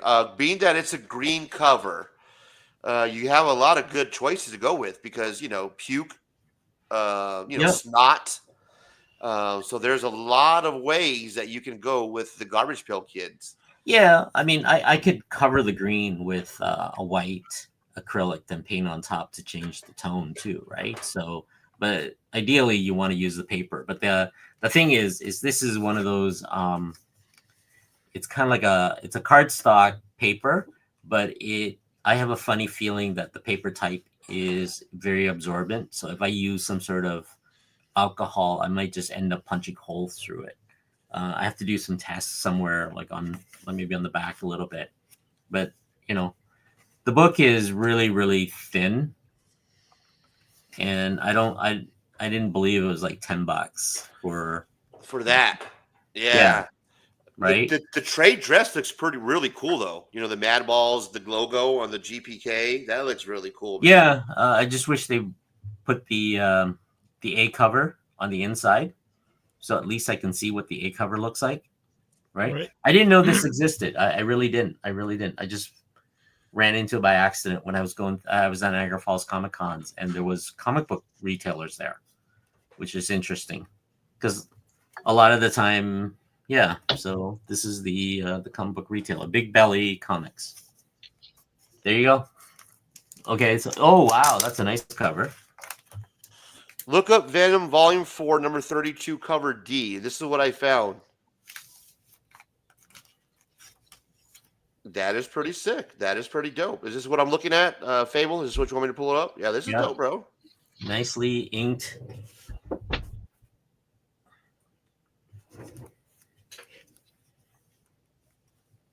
Really sick cover.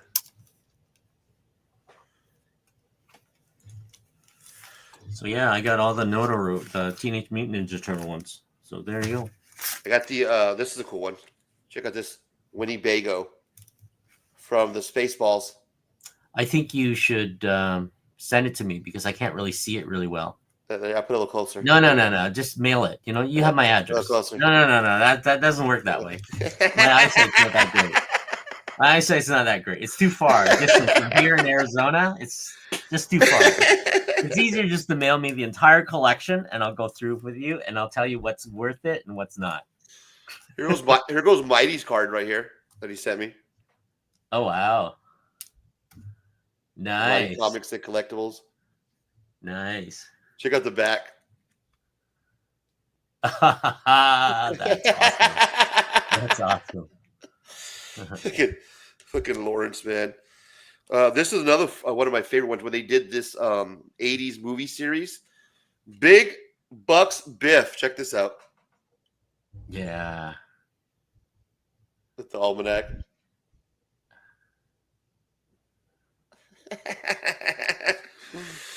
Classic. And then this one right here, bro, on the new series, for some reason, of course, because it's, I guess, they pulled it because of political or, PC, because you know how some of the Garbage Pail Kids can be offensive, but this doesn't seem offensive to me. Montezuma. This is the original series. And on the Chrome series, they don't have Montezuma. They pulled the Montezuma. They changed the name on it. Okay. I mean, I don't know why. I don't know what's so offensive about have you seen Montezuma. some of the other Garbage Pail Kids stuff where the murder guy and all the redhead and all that stuff? I mean, you know what it is? You know what it is, Razor? Because they pull it, right? And it has to do with devil worship. So I think you're a Satanist. So to get rid of that moniker, you don't want that associating with you, Razor. So you should mail it to me. You have my address. You know that. Oh, here's a good one for your sketch because it got the green background. Oh yeah. You got a Wardy Ward. I mean, I can do the green background with any of the characters, right? I just got to figure out like what is it I'm gonna draw. That's cool. Yeah. What about a little Randy Handy? Randy Handy. See, I mean, like, and Montezuma is an issue. Yeah, exactly, Montezuma. Oh man, these are class. I love going through. I could sit here and just rip GPK all day, brother. Love it. And then these are the ones that. Let me ask you, Razor, how much are you getting into the box for? For which one? The GPKs or packs. I got the two blasters that video that I'm gonna do tonight. I got the blaster box, which come I think like 6 or 7, and there's 4 per pack, and the blaster box are like 6 or 7 of them, and I paid $20 on Target, so $20 Target shipped. That's pretty good. Yeah, I got 2 of them. I'm gonna be ripping those later. Look at this is a cool one, Mind Blown Sloan, and then it has all the other GPK characters that are blowing his head. Yeah, that's cool. That's cool. That's so dope, man. Yeah, and the this one right Pick here, up some penny sleeve, man. You're freaking me out holding it out with your hand like that. Look at Ryan. The end is near. Yeah. Yeah, here's what it is. What I found out is that I like to touch my cards. Me too. I like to touch your card too. Like to smell them. They got to they got smell the card. That's why you need to send them my way. I know I should penny sleeve them, but I figured, unless it's like a banger or something that I'm trying to complete my set with, if they're just these kind of loose cards, I don't like to have them penny sleeves because I like to touch them, man. And just I know that, but the issue I run into is the oil on your hand. Like on anybody who touches stuff, I get the oil on the hand and stuff like that. But I'm a card collector guy, and I liked, if I need to hold it, I just pull it out of the penny sleeve. It's just one of those where I rather have that cornered nice and crisp and stuff like that, right? No, I hear you. Me too, but because I have so many of them, like this one, the Collid Carrier, was it the Collid Carrier, whatever it is, the Collid. Yeah. Good stuff, man. Yeah. Love it, brother. I love GPK. I'm a GPK nerd, man. I grew up on GPK, and now that I'm fucking older, I am ripping packs, brother. I can't wait to do my pack rip video tonight with the blaster packs.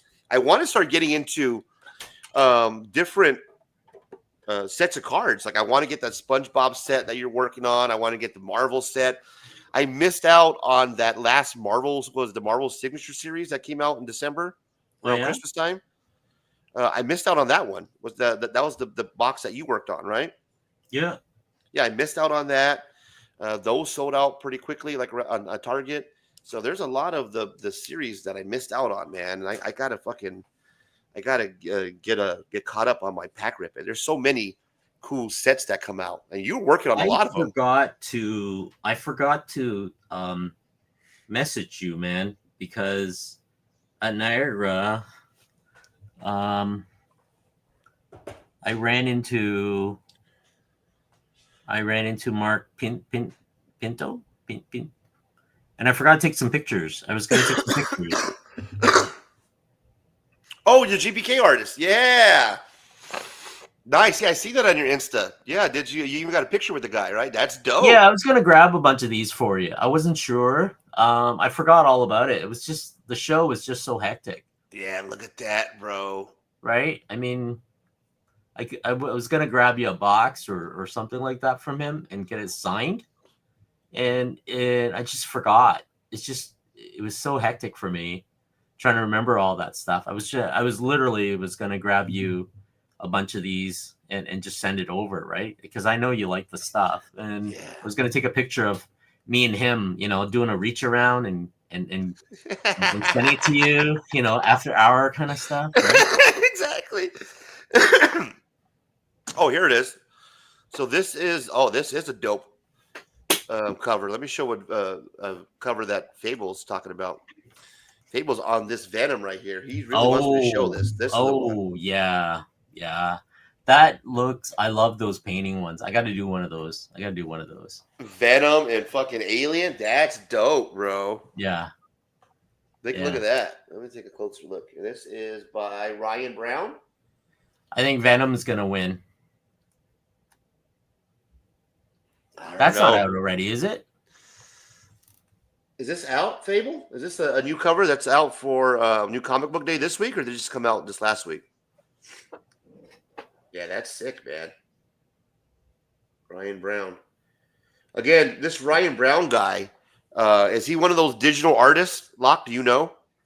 Probably. I mean, I would love to see I would love to paint that by hand, but it has a Simon Beasley kind of style. Oh, did you see that they were jacking Peach Momoko and some of these other artists? Like they were basically putting up like shit for sale on eBay that wasn't their remarks. Yeah, I'm Did sure. you see that? Oh man, that was a trip. I felt bad for her because I follow her on Instagram, and I've never seen her where she posts something about any type of shit going on with her artwork. It's just showing her pictures and stuff, her artwork. And she posted this whole Instagram post about this eBay seller, bro, that was basically just not even just ripping off her artwork, pretending to be her, just plagiarizing her artwork. Basically, that was crazy. Yeah. I mean, when you get to that popularity, right? I mean, it's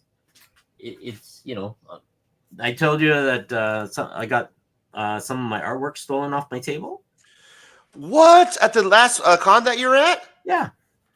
Holy shit, bro. About a bunch of sketch cards because it's small, right? It's small. And, I'm busy. I was usually there with usually my daughter or something like that to look on the other half while I deal with the customer on the other. You know what I mean? Yeah. But I was there by myself, and these items were sitting on the table, and people, grab it, and I see some missing, and I was like, oh, okay, maybe they just put it back in the wrong spot. So I just went looking, I just filled it out because I have a list of what I bring, and as I sell it, I cross off the list. And at the end of the day or at the end of the night, I subtract that from my online store, right? And on I think Sunday when I came home from the con, I went through my whole list again, and sure enough, I'm missing 4 or 5 of them. So yeah, that's happened. Punks, man, they're damn little punks, is what they were, Locke. I bet you. Well, I don't know. I mean, it's kind of like a double-edged sword, right? Sooner or later, it's gonna happen. At least it's not my cash box, right? Fuck, dude. Yeah, that still sucks, bro. Sorry that happened to you, man. it's not like I'm making millions of dollars, right? These guys are stealing from. Yeah, what douchebag exactly, bro? Yeah, from a starving artist, basically. They're fucking just stealing Well, from at the same time, it's kind of like it's a badge of honor that my art is good enough to be stolen, right? or it's just really accessible, and you probably need. Yeah, right. You might want to put a little bit back behind the shelves. You know what I mean? Right. Have it so out there. I mean that's it's bound to happen. Any small items you put on your table eventually at a con, like my number was up for what it is. Somebody, oh hey madam. What do you do, gurus? What it do, gurus?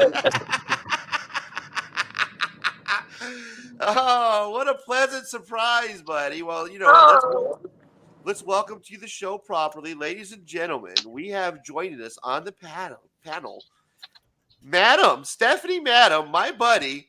Welcome to the party, pal. Hey. Welcome to the party, pal. I'm streaming live right now, and I saw Razor streaming. I'm like, oh my god, I gotta get on there. So, last night with the cold opening. Thank you for helping us with the cold opening. You did amazing. You're welcome. You carried my ass for the first part of the intro, so thank you for doing that. So what's up with you? What are you doing on your Sunday? Where are you headed to at this moment? Right now, I am headed home with some of this stuff right here. Chipotle. Oh, that reminds me. Yeah. Now, I know you're all gonna like poo-poo Chipotle, but listen, they have good barbacoa. All right, good barbacoa. So, and the guacamole, if you ask for a double dip of guacamole, they really hook you up with like a lot of guacamole. So, did you get the bowl? I got the bowl. Oh, good Lord. Get the hell out of here. It's your bowl. What have you guys been doing? We're just hanging out. We're just bullshitting, nothing really. We're just fucking talking comics, showing comics, just hanging out. Yeah, cool. Yeah. Yeah, nice. Appreciate you stopping by, buddy. How's your pieces of artwork coming? Aren't you working on a the Longfellow guy. The Longfellow guy is coming along great. I just need to. I actually haven't been sculpting for like a good, I want to say almost a week, which is a long time for me. So I definitely will be doing a lot more of that this week. itching to get back to sculpting? Man, nice. I know, yeah. Right on, man. Are you guys on the way home? It looks like you're on the I-10 right now, headed towards the. We are on, and only I guess only you will know exactly where we're at. And we just turned off 163rd off of the 60. And if it sounds far, guys, that's because it is far. Anytime you had 160 something, that's far. It's past the blue unicorns and the glittering dolphins, and after that, you should get to my house. It's like Pee Wee Herman's Adventure when they pass by those dinosaurs, like on whatever route that is. That's you got to pass that and keep going, and then you eventually get to Madam's house in Arizona. Well, thanks for stopping by. I appreciate you. Yeah, I just want to stop in and say hi. Yeah, we're not doing nothing. Yeah, no, we're just. You got any comic books you want to show? Oh yeah, let me just. Oh no, I'm so sorry. I'm so sorry. That's right. It's in the other car, right, madam? I actually am having a comic book throwdown with Fanboy Prime next Saturday morning, and we're going to be doing Rogue covers, and I'm going to cosplay Rogue. Nice. With Fanboy Prime. All right, cool. Fanboy Prime. He's a real early riser, so you got to catch him early at like 5 a.m. on my time. Well, I will be missing that show. Yep, I bet you would be ready. I see you early on some of these live streams. I don't know how you do it. It'll be like 5, 6, 7 in the morning, and you guys will be up on these live streams. I'm like, holy I can't do that. That's way too early for me. Yeah, I got a weird sleeping pattern, but yeah. Yeah, you're an early morning person. You're like up early every day. Yeah. I know. Up and at 'em. Might as well. Yeah, because I'll get the text. And then, like, bro, I'm still sleeping. I'll call you back like in 4 more hours. What the fuck are you doing, Ray? Yeah, exactly. I'm sleeping, buddy. Give me 4 more hours. I'll call you back. No, what are you doing? We should hang out. What are you doing? I'm sleeping. So, Right on. And you're going to be going with Christina Payne. You and Christina are going to be hanging out at Heroes Con, so that's going to be fun. yeah. Yeah, And Locke's going to be down there. we have another roommate as well. Another lady who I will not reveal her name, but yeah, the three of us will be rooming together, and it should be awesome. I can't wait. It's gonna be awesome. The other lady's name is Ramona, and it oddly looks like me with the wig on. Not weird at all from the Christina. I'm Now sure I can't she'll get be that image out perfectly of my fine head. with it. What's Thanks that, a lot, Locke? Razor. I can't get that image out of my head.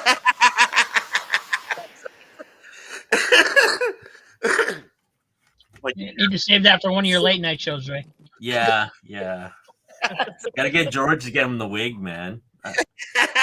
I'm willing to do that. I'm willing to bring some shot glasses just to watch him put on the wig, just drink, watch away. All right, Ray, are we talking about the red wig? What red wig? My red wig? What are you talking about? You got a red wig? I do have a red wig, and I think at one point when I was wearing it, I think Yeah, I'll be right back. it was suggested that Ray should wear this wig as well. Wait, what? I swear to God, like, maybe this would be in my dream state. Okay, All right. I'm not sure, but Madam, I need you to do me what a I big favor. remember. Right. I need you to do me a big favor. Get him really shit face, right? On that samosa stuff. Put the wig on, and I need a photo. I need a photo of that. I'm willing to pay whatever dollar amount you want. Like that will be something that would be awesome.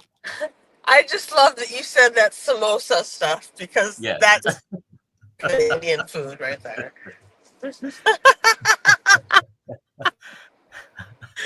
That would be funny as hell. I will do my best. I'm sure no matter like the next time Ray and I get together, I'm sure no matter what's going to happen, I'm sure it will be. Let me see what I can do to AI. If anything, I can be assured that when I'm hanging out with Ray, I'm going to be laughing. Like I'm going to get a good abdomen workout just from laughing so freaking much. Don't listen to anything she said. She's lying.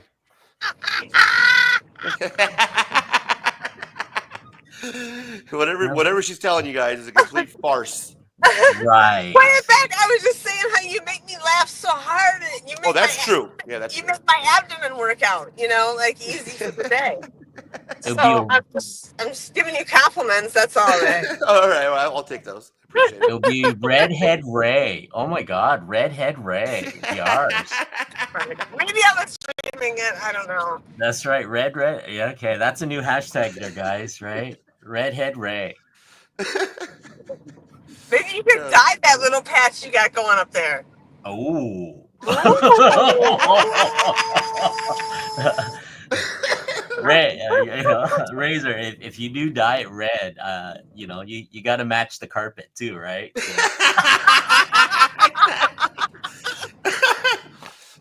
There you go, red.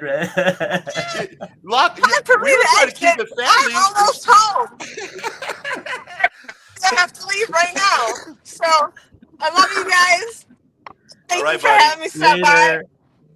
All right, I'll check you later, guys. All right. Later, buddy. Love you. Love you, buddy.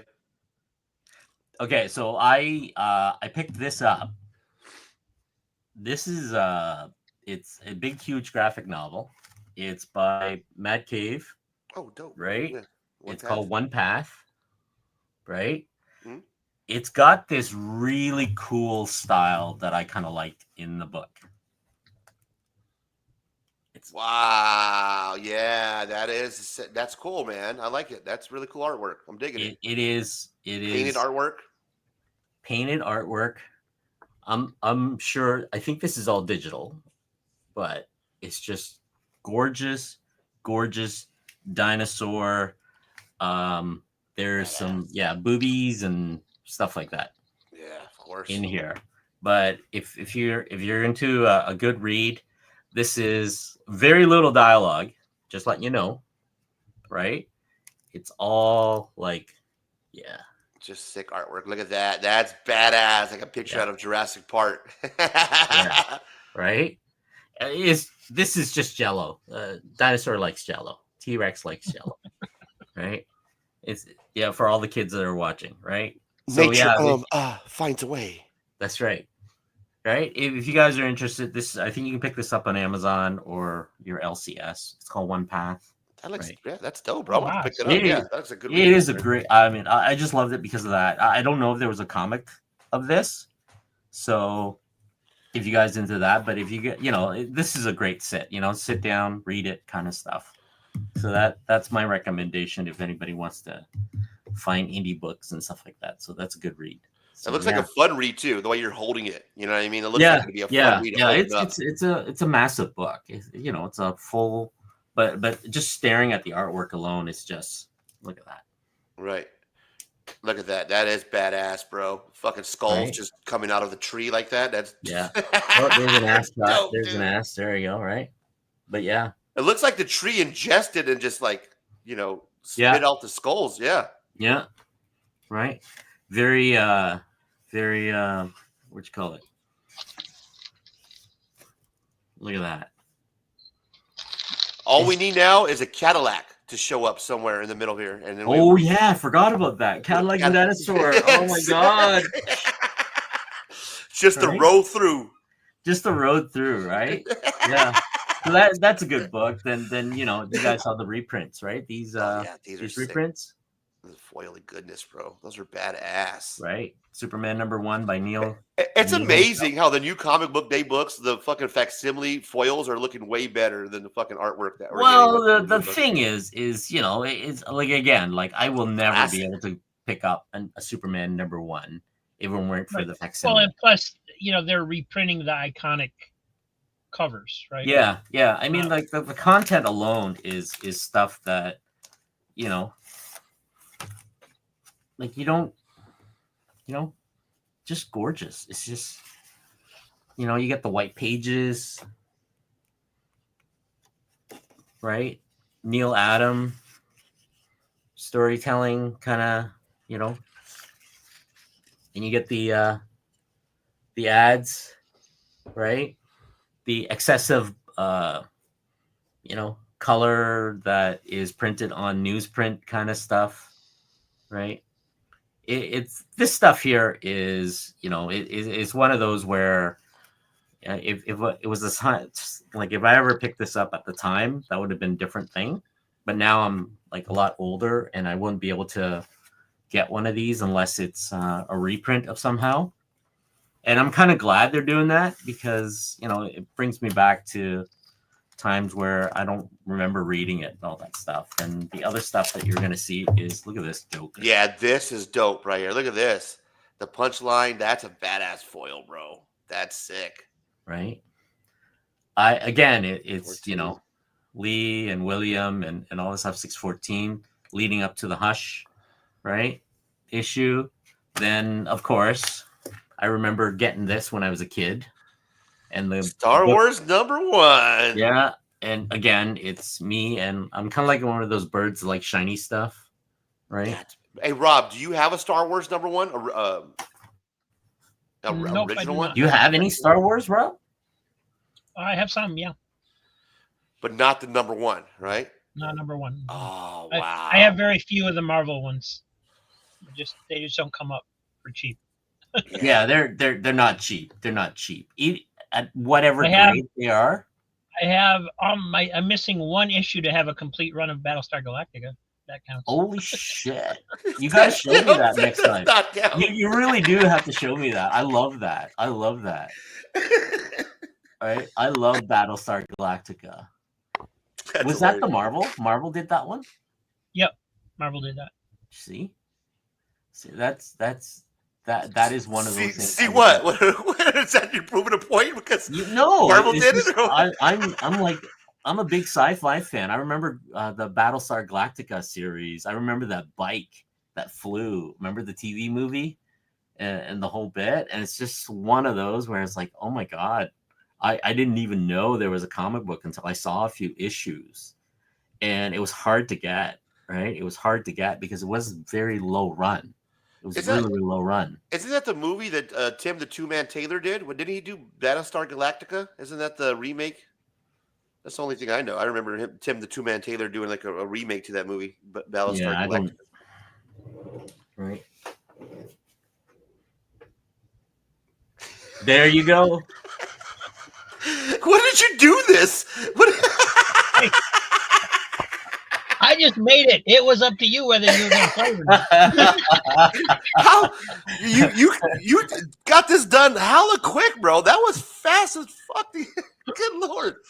I need hilarious. A still of the, okay. I need wallet size.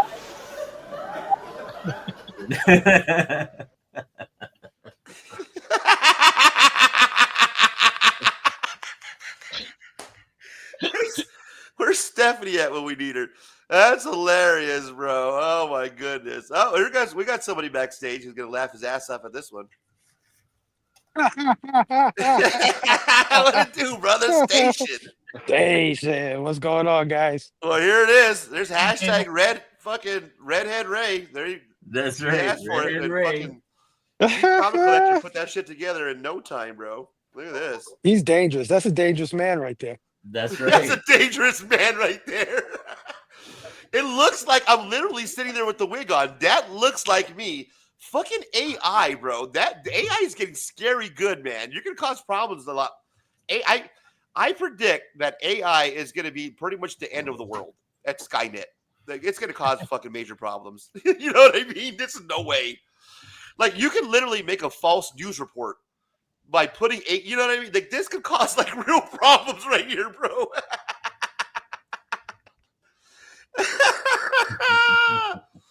That is hilarious. Rob, you put that together quick too, bro. No time at all. Yeah, they usually only takes about 5-6 minutes to do one.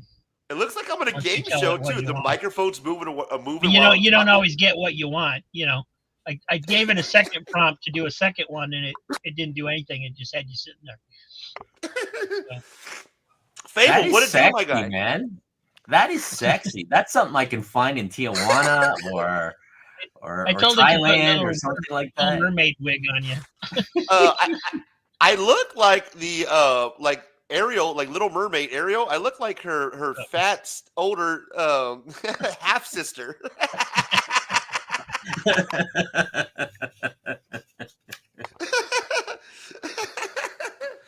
Oh shit, that's hilarious. I'm the fat older half sister of Ariel.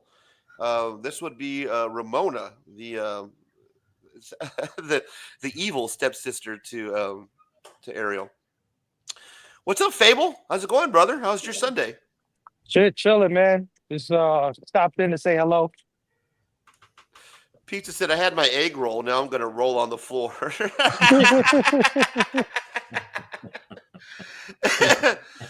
Well, thanks for stopping by, man. I appreciate you hanging out.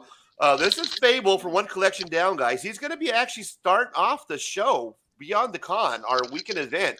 Him and Crazy Hungarian at 9 p.m. both. Starting off Friday night, guys, June 20th. You can catch Fable, PCP, One Collection Down. He's coming back from taking a hiatus. How many weeks have you took off, bro? It's been about a month now.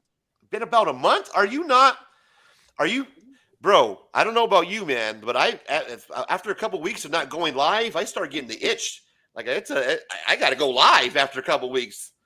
Oh yeah, I'm definitely getting the itch for sure. Yes.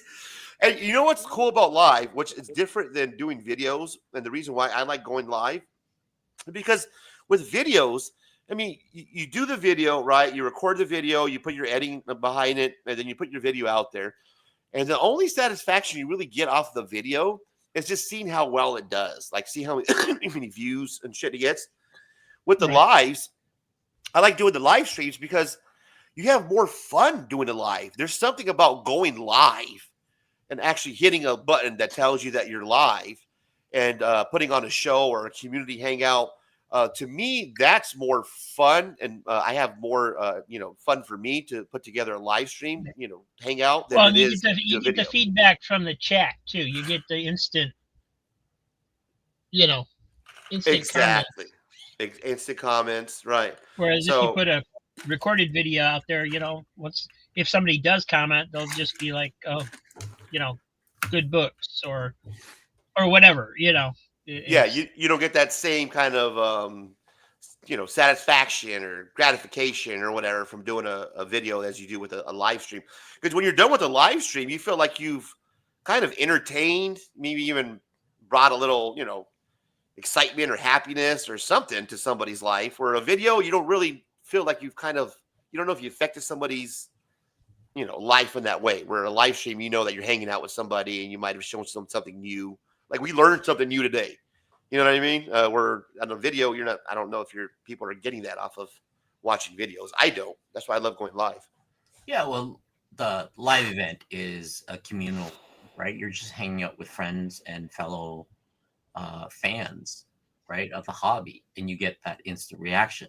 Now, if you're recording this stuff, then yeah, you're home by yourself. You're doing all the research. You're doing all that stuff. You're kind of talking to the camera, but you don't know until you get the comments in the post afterwards. But with a live, you are hanging around with friends and stuff like that. Anything could happen. All of a sudden, redhead came up, and now you're wearing a wig. Yeah, right? exactly. Can't do. You can't do anything like that, right? So now we need to know is if you're redhead up on top, does the carpet match the? Well, I mean, if you look at Rob's face, you could tell that he's working on something. His gears are grinding. I'm looking at. He's probably got like 8 videos already done this whole time that Okay, we're Rob, sitting here. I do not need to know what's below that. Hold on, let me turn off my comment on one of camera. my videos. I posted a animated Three Stooges cover a while back, and somebody posted that it's not the Three Stooges, and it's like, Right. well, it's 3 of the 4. 3 of the 4. Are you excited to come back June 20th, Fable? That's still a couple weeks away, bro. So you still got 2 more weeks before you come back. Oh yeah, man, it's gonna be a good time. Beyond the con, we're gonna try to have a good time. And I'm gonna try to get Ray to get a red wig for that night. Yeah. Yeah.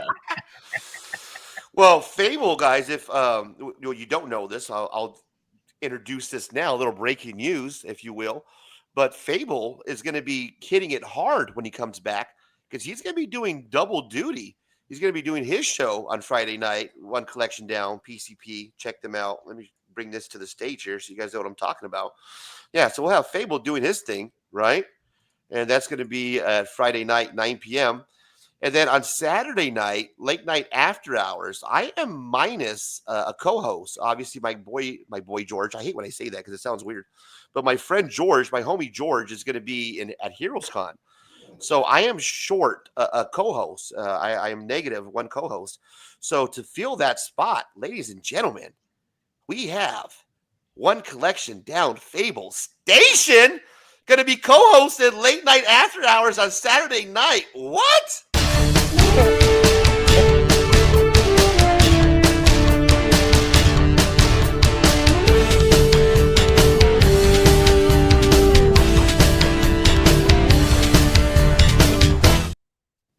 I didn't need to take that thing away from you. Breaking news, ladies and gentlemen. We got a new host. I need to get my soundboard up because it's hard to follow George. You know what I'm saying? Nah, it's not. It's really not that hard to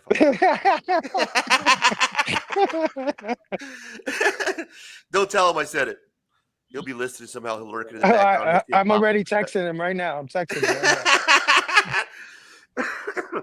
So thanks, man. I appreciate you stepping in and filling George's, size 10 shoes. So that's awesome, man. Thank you for stepping in and doing co-hosting duty. We're gonna have fun.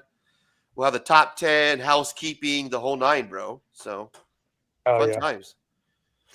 We had DJ Links read the top 10 this last Saturday. No, he nailed it. That guy's a professional, man. He killed it. He made us look like rank amateurs up there. Yeah, that guy's a real professional, man. Really did a good job in the top 10. So I can't wait, bro. It'll be exciting. We'll have the late night, after hour, the whole lineup, and they'll have Fable as the co-host. That's going to be cool, bro. Yeah, by the end of the weekend, I'll be divorced. Because of the redhead, right? Mike's going to accuse you with the redhead. That's exactly what it is. Hey, you streaming again? Shit. Yeah, well, what's going to happen is you'll get this in your dreams in the middle of the night. Nightmares pick you up. That's all right. It'll be my birthday present because it's my birthday that week. So it'll be awesome. Happy birthday. Oh, yeah. I can't believe how Rob made that quick, bro. It's hilarious. Right on, man. When is the con again? That is the 28th, the weekend of the 28th. Fucking 20th. The 20th. Oh, the 20th. Okay. I'm messed up, man. I'm making note, bro. Like put a pin. Ask Google to write you a note or something, man. Redhead Ray will do that to you. Well, first I thought it was this weekend. With the red hair, man. I'm like, it's June 20th, bro. And then our chat that we have set up for Beyond the Con, he's like, I can't do that. That's Father's Day weekend. Yeah. No, it's not, Locke. It's the next Week weekend. you know why June is messed up for me? Is on the 26th, I turned 54 years old. Get out of here. You serious? Yeah. Yeah, you look younger than me, dude. Yeah. Right. 54. I'm Asian, man. I'm still growing puberty hair on that, right? Hair's still growing out of my armpits right now, right? He's like, I still got another 6 years before my voice changes. So that's right. My balls drop.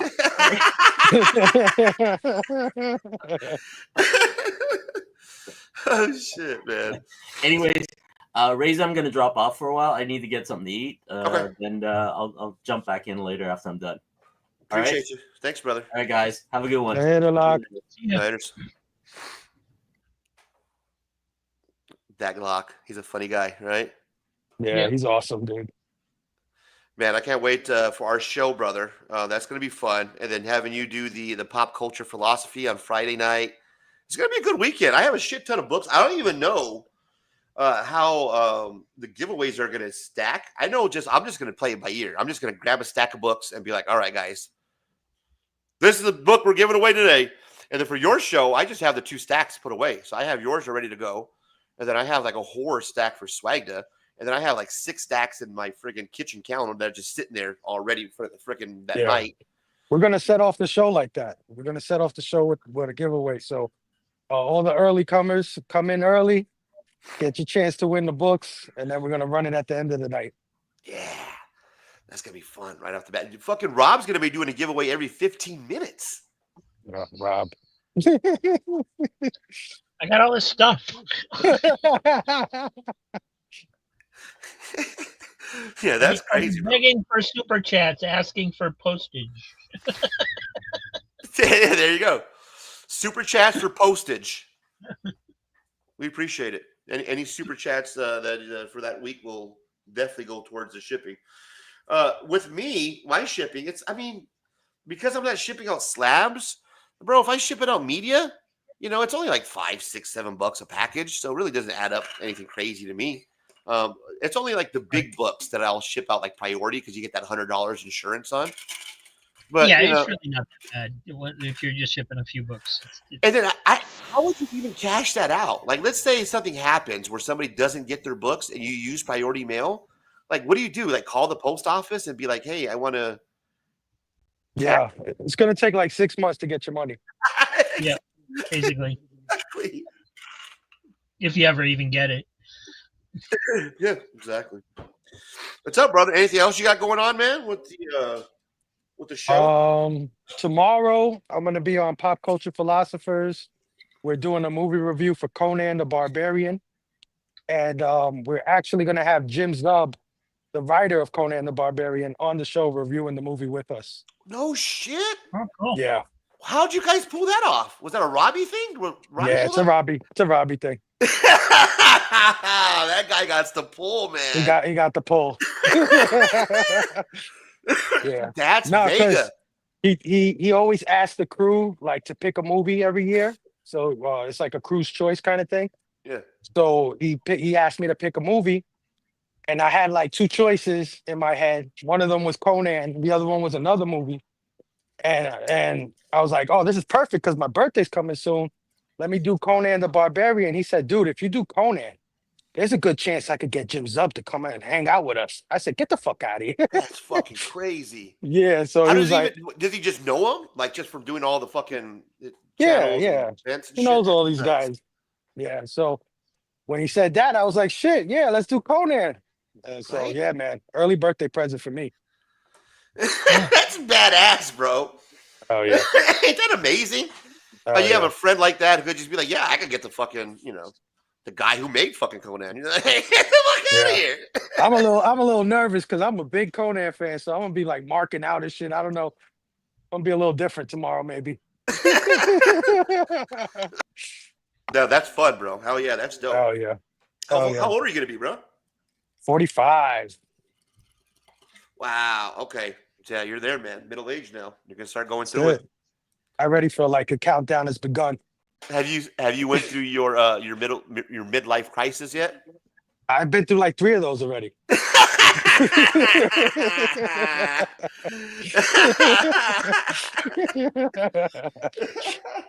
This whole community shit is my like third midlife crisis. You know?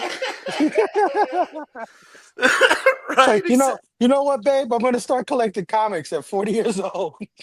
She's like, okay, fuck it. Hey, exactly, bro. That's exactly what I Hey man, it's better, it's cheaper than hookers and coke. So Exactly. That's what I told her. That's what I told her. well, it depends on how what comic books you're buying. I don't know. If you're buying like me and Rob, then yeah, it's cheaper than hookers and coke. But some of you guys spending big money on your books. Oh shit, that's funny. You know what I've been watching? That I've been binge watching lately the last couple weeks, guys. This is how out of it when it comes to pop culture. That's why I like watching your show, bro. Fable, your pop culture philosophy show, because I am out of it when it comes to pop culture. Like I'll only watch shit that's on streaming, right? And that's like fucking when it's like way behind. Dude, I just barely started watching. I shit you guys not. The Big Bang Theory.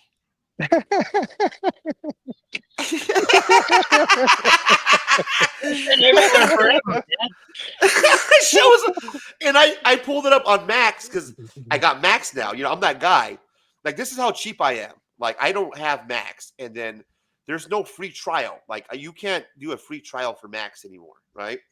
So I was like, okay, well, there's a couple of series I want to watch. So I put down my $16, and I'm that kind of guy. Like, I'm gonna watch everything on HBO Max for that $16. You know what I mean? And I'm gonna cancel it before it charges me another $16.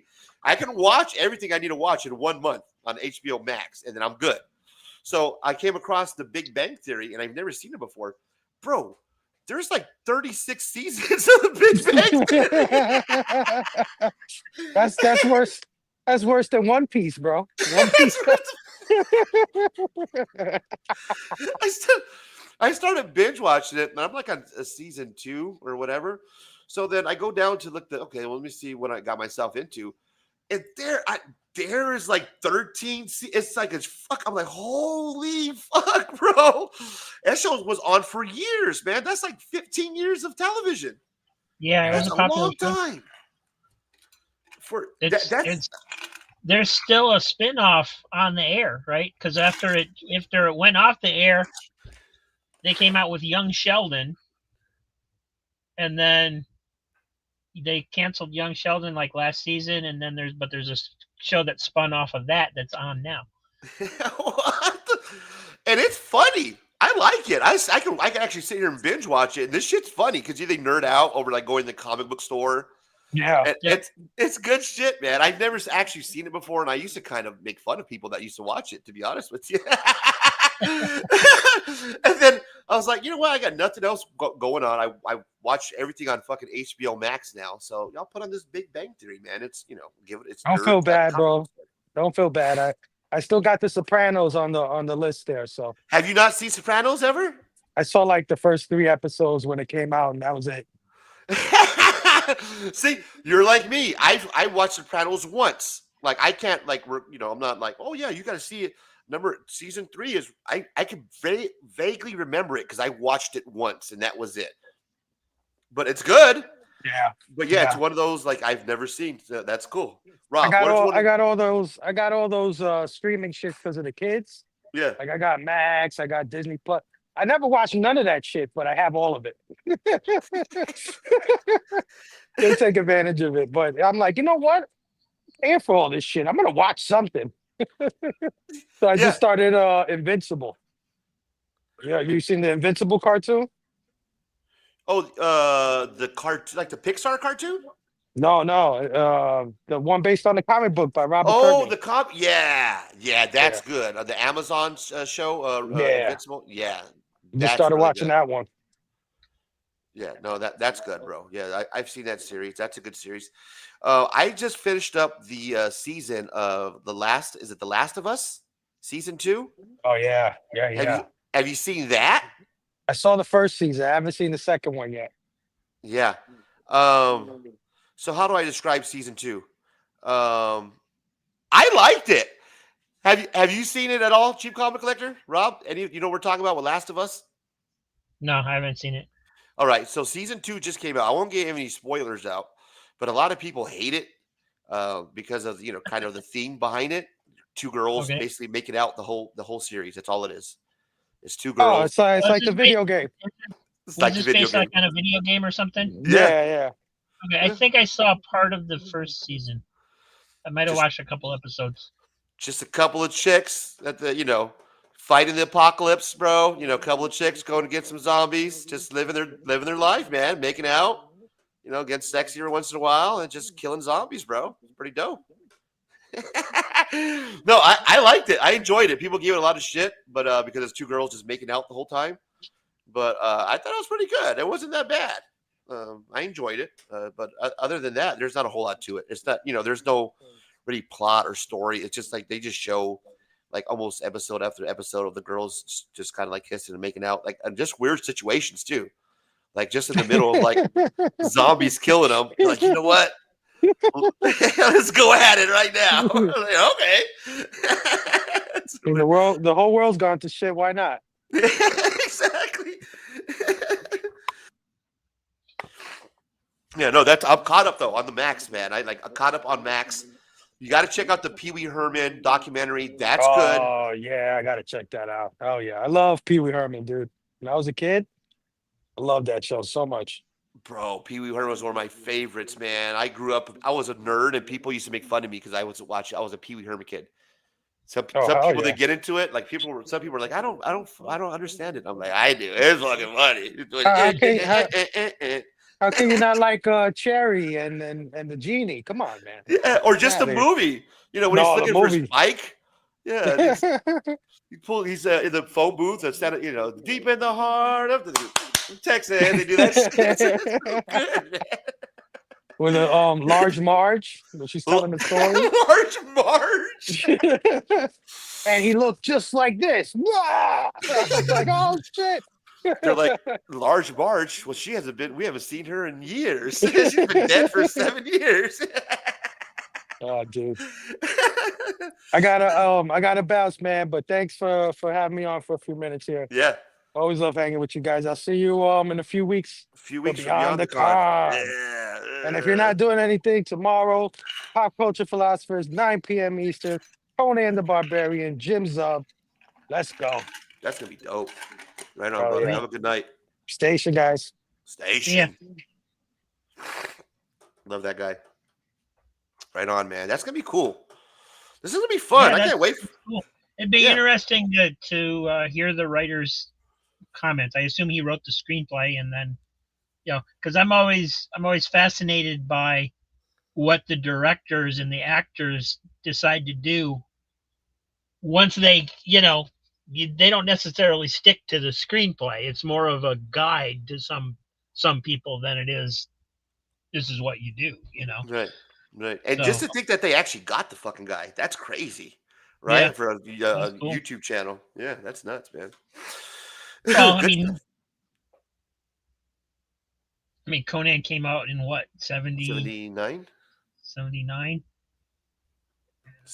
77, somewhere or other. If he was 20 then, he's like in his 50s now. So, you know, um, he may just not have anything else to do. And Conan's one of those like iconic movies that you always remember. Like I can, that's a movie that sticks in my mind because I was so young too when I watched it, and the scenes were so brutal. Watching it Right. that young, and then seeing those scenes, they just stick with you. And then fucking Arnold Schwarzenegger as Conan the Barbarian was just like the perfect way to cast Conan the Barbarian. Man, they nailed it with bringing fucking Arnold in to do the Conan. That was sick. Yeah. But I mean, I remember vividly like the movie because as a kid, you're like, oh shit. Especially when they're the souls, when like Red Sonja's like trying to hold him down, and then you see like the animation from like the souls are like they're pulling him, they're tugging him, and then the wizards trying to fight against them. As a kid watching that shit blew my mind. I was like, that is fucking badass. And then we used to have the hold up. One Fable saying this is the guy who's writing the comic. Oh, the guy writing the comic book. Okay, gotcha. Oh, that's cool too. Yeah, yeah, that's cool. Because then you'll get some cool. some back information on how he made the comic and when he said he was the writer, I just assumed it was the writer of the movie. But yeah, me too. Okay. Yeah, right on. Thanks for clarifying, Fable. Right on. Yeah, I love Conan the movie. That was one of my favorite movies, man. As a kid, love watching fucking Conan the Barbarian. I can remember it vividly. Fucking Wilt the Stilt was what was his character? Fucking damn it, man! When he was the Barbarian, right? I forgot what his character though. Chamberlain. What was Wilt Chamberlain's character in Conan the Barbarian? I'm trying to think of his name. Ask Alexa. Alexa, what is the name of Wilt Chamberlain's character on Conan the Barbarian? Ranker.com. Released on June 29, 1984, the film followed Conan on a quest with a ragtag group of adventurers, including the fierce warrior Zula, Grace Jones, and the towering Bombada, basketball legend Wilt Chamberlain. Something Bambata. Bombada? Yeah, something it sounded like Italian Bombada or something like that. Weird. But I do remember something Bombada. Yeah, when she was saying his name. Thanks for the clarification, Fable. Appreciate it.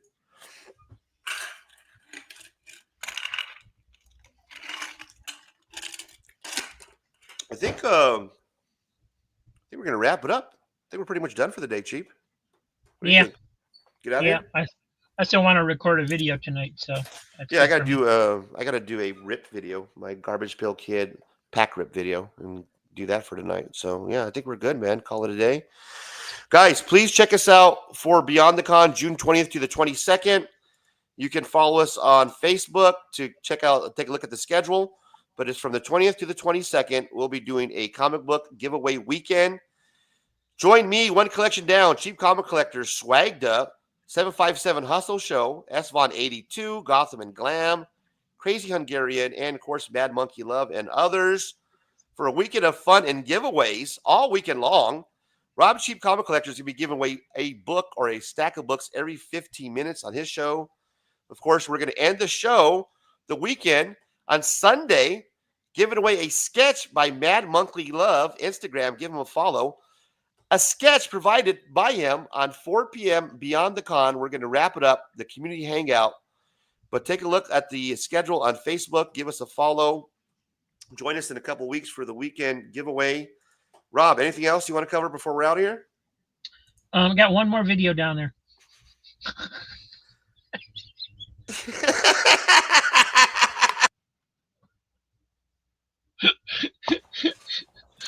Perfect. And on that note, we're out here, guys. Check you later. Have a good night, guys. Some say love, it is a razor that leaves your soul to bleed.